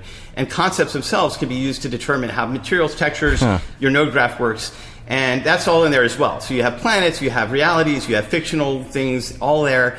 But more importantly, you also have a lot of different layers for creating dynamic NFTs and also things that are conceptually scalar functions or things that you can build and test and create, essentially graphs around. And I think that's super cool.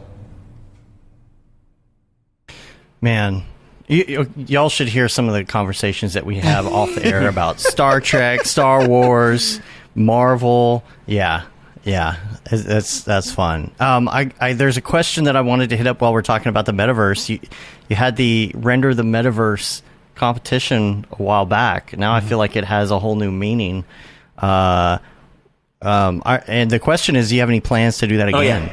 I mean, I think that there is. I wouldn't even call it Render the Metaverse 2 because I feel like continuity-wise, everything that was rendered on Render the Metaverse in 2015, I think it counts, and that is actually something we can put on chain. So we're going to start it up again, and I think what we want to do is we want to get the Solana pieces going. We want to get Metaplex going so that you have those pieces easily there, but it'll be different. Like before, we had Facebook put up this money, and whoever won got the money.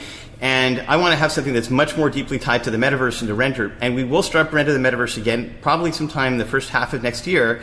And I think it'll go on forever, is my vision. And there'll be ways for artists to continuously contribute to that. The M for Metaverse piece will be an option. It won't, you can use that as well to build artwork and do things.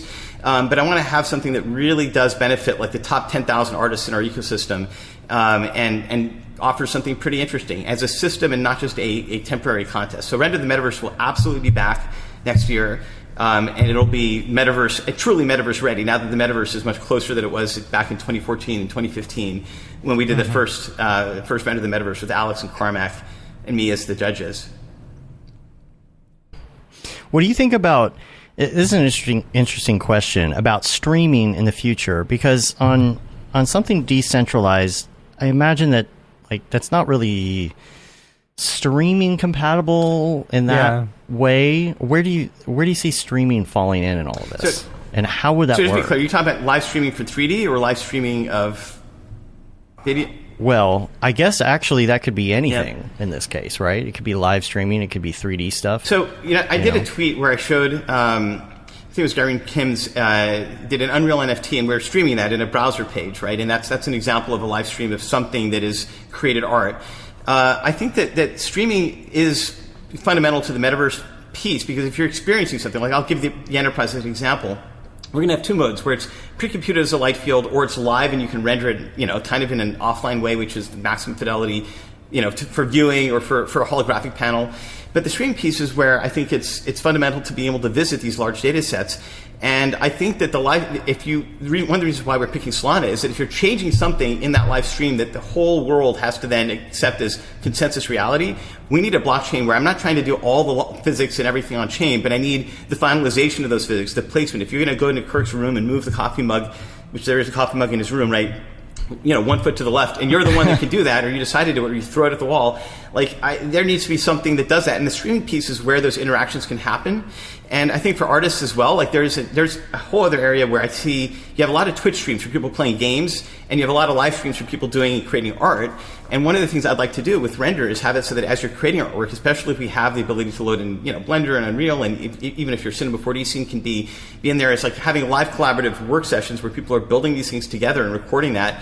That could be cool. Oh, man. Yeah. That's something that feels like it's a pretty straightforward element. And Headless Rendering is a big part of that too, because you can start with any app that's locally. You don't even have to have it on the chain, but as long as it has a transmitter to the render network headlessly, the scene itself gets transmitted. It gets rendered on some node on chain, and all of that kind of works in this homogeneous way. And so that's where I see streaming of data, streaming of scenes, all those things come into play. We're in sort of a high latency offline job world right now for Render, and NFTs are sort of that way. And I think that things that are live streamed are still kind of like, well, this is an appified or Unreal Engine game versus a persistent world that can be truly transformed persistently. Although you do get that with Decentraland. I think our place in the Metaverse is to provide a system where those things become straightforward for artists and creators and any renderer, any system that is looking for some sort of consensus or open standards to build on. And I should say that OTOY and the render network itself, I mean, like Orbex is an open standard. It's called ITMF. We submitted it to Cable Labs. We want to, really make all the data itself be built on open specs, and that's why we brought in the Arnold guys and others. We want to see there be standards for the metaverse. Yeah. It's so fundamentally important. Yeah. Whew. Anything else? Let's see. Anything else we want to talk about? No. I don't know about. I don't know if you have any updates on light field technology or anything. I know everybody's just curious when it's going to be mainstream. Yeah. Anything new with the holographic stuff? Well, September. I don't think I did a show. Since this happened with you guys, right? But September, CNET and the press were invited to Light Field Labs to see the actual 20-inch display. Oh. Yeah, and so you guys, anyone that wants to check it out, we should include a link maybe at the podcast where they can see the CNET hands-on, experience with it.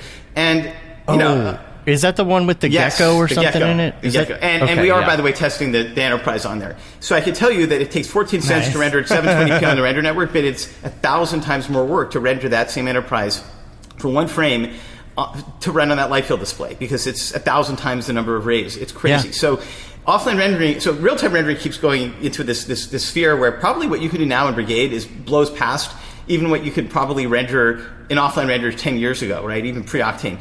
And then we're at the, but that doesn't mean that we're done with offline rendering. We just have more things that can be offline rendered at a higher fidelity, at a higher capacity. And so real-time and offline are both accelerating. Both will be supported by render, but holographic displays are particularly tough and tricky because they just require a ton more rays just to have a holographic standing white light hologram come out of that emissive display. So 1,000x. It's crazy. It's 10 gigapixels per square meter. Massive amount of GPU power just to get a still frame. We're working on how to get it to run in real time, but it's probably going to be using a light field as an intermediate format to get even that to run. So it's still going to require render. And my hope is that those displays, now that they're real, like you'll probably see artists like Mike or people, do physical displays with those in there, museums, concerts, Smithsonian. As I said, that the enterprise we're building could be in the Smithsonian, more likely through a holographic display. Like they could, if somebody were to fund that, they will get cheaper. They will be the cost of an OLED panel at some point, probably in the 2030s, 10 years from now. And then everyone will have those maybe in their place with Windows, so you don't have to put on a pair of glasses, which is still a point of friction for some people to experience the metaverse spatially, which I think would be great. Yeah, for sure. Oh man, I can't wait. Yes. Anything else before we go? I think we've covered quite a bit, and I'm guessing you might have to use the restroom after 2.5 hours. We got to take a break. You didn't. I'm good. So I'm good. I'm excited to hang out on Saturday and talk more. Yes. Yeah, that'd be great. I can't wait. Yeah. All right. Cool. Well, let's get out of the drop. If anyone who's listening has an NFT that they're dropping, shoot us an email, info@mograph.com, and we'll show it on the show. Drop. Is this the fucking mic? Drop. This is exactly what I should be doing. Jules, thank you so much. You make me so excited for the future every time I talk to you. Like, you always make the future look so positive, True. And I can't wait to live in your future. I can't wait either. I wake up every day very optimistic, seeing the potential, and frankly, I think there's some absolutely amazing potential in technology done right, and I think we've got every opportunity to get there, and the world is ripe for that. So, thank you. Thank you. Yeah. And I don't know about y'all, but I need a cigarette after that one. I'm gonna let me go through these ending notes here as fast as I can. You can rate us on iTunes, leave a review. You can also subscribe on your podcatcher of choice.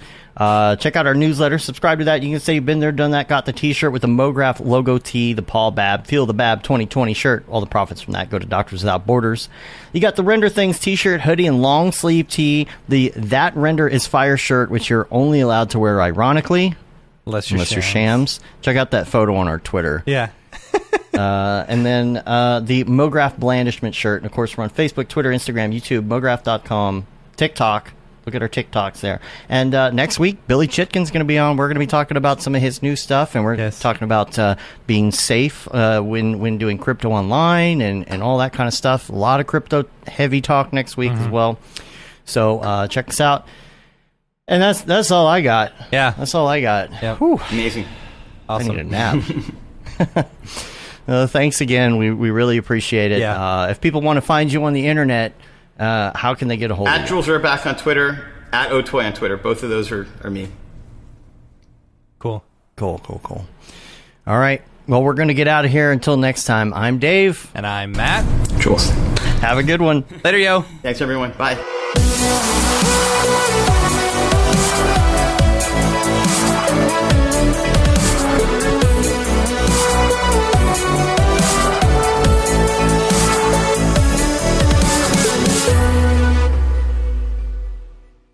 Pretty good, I guess.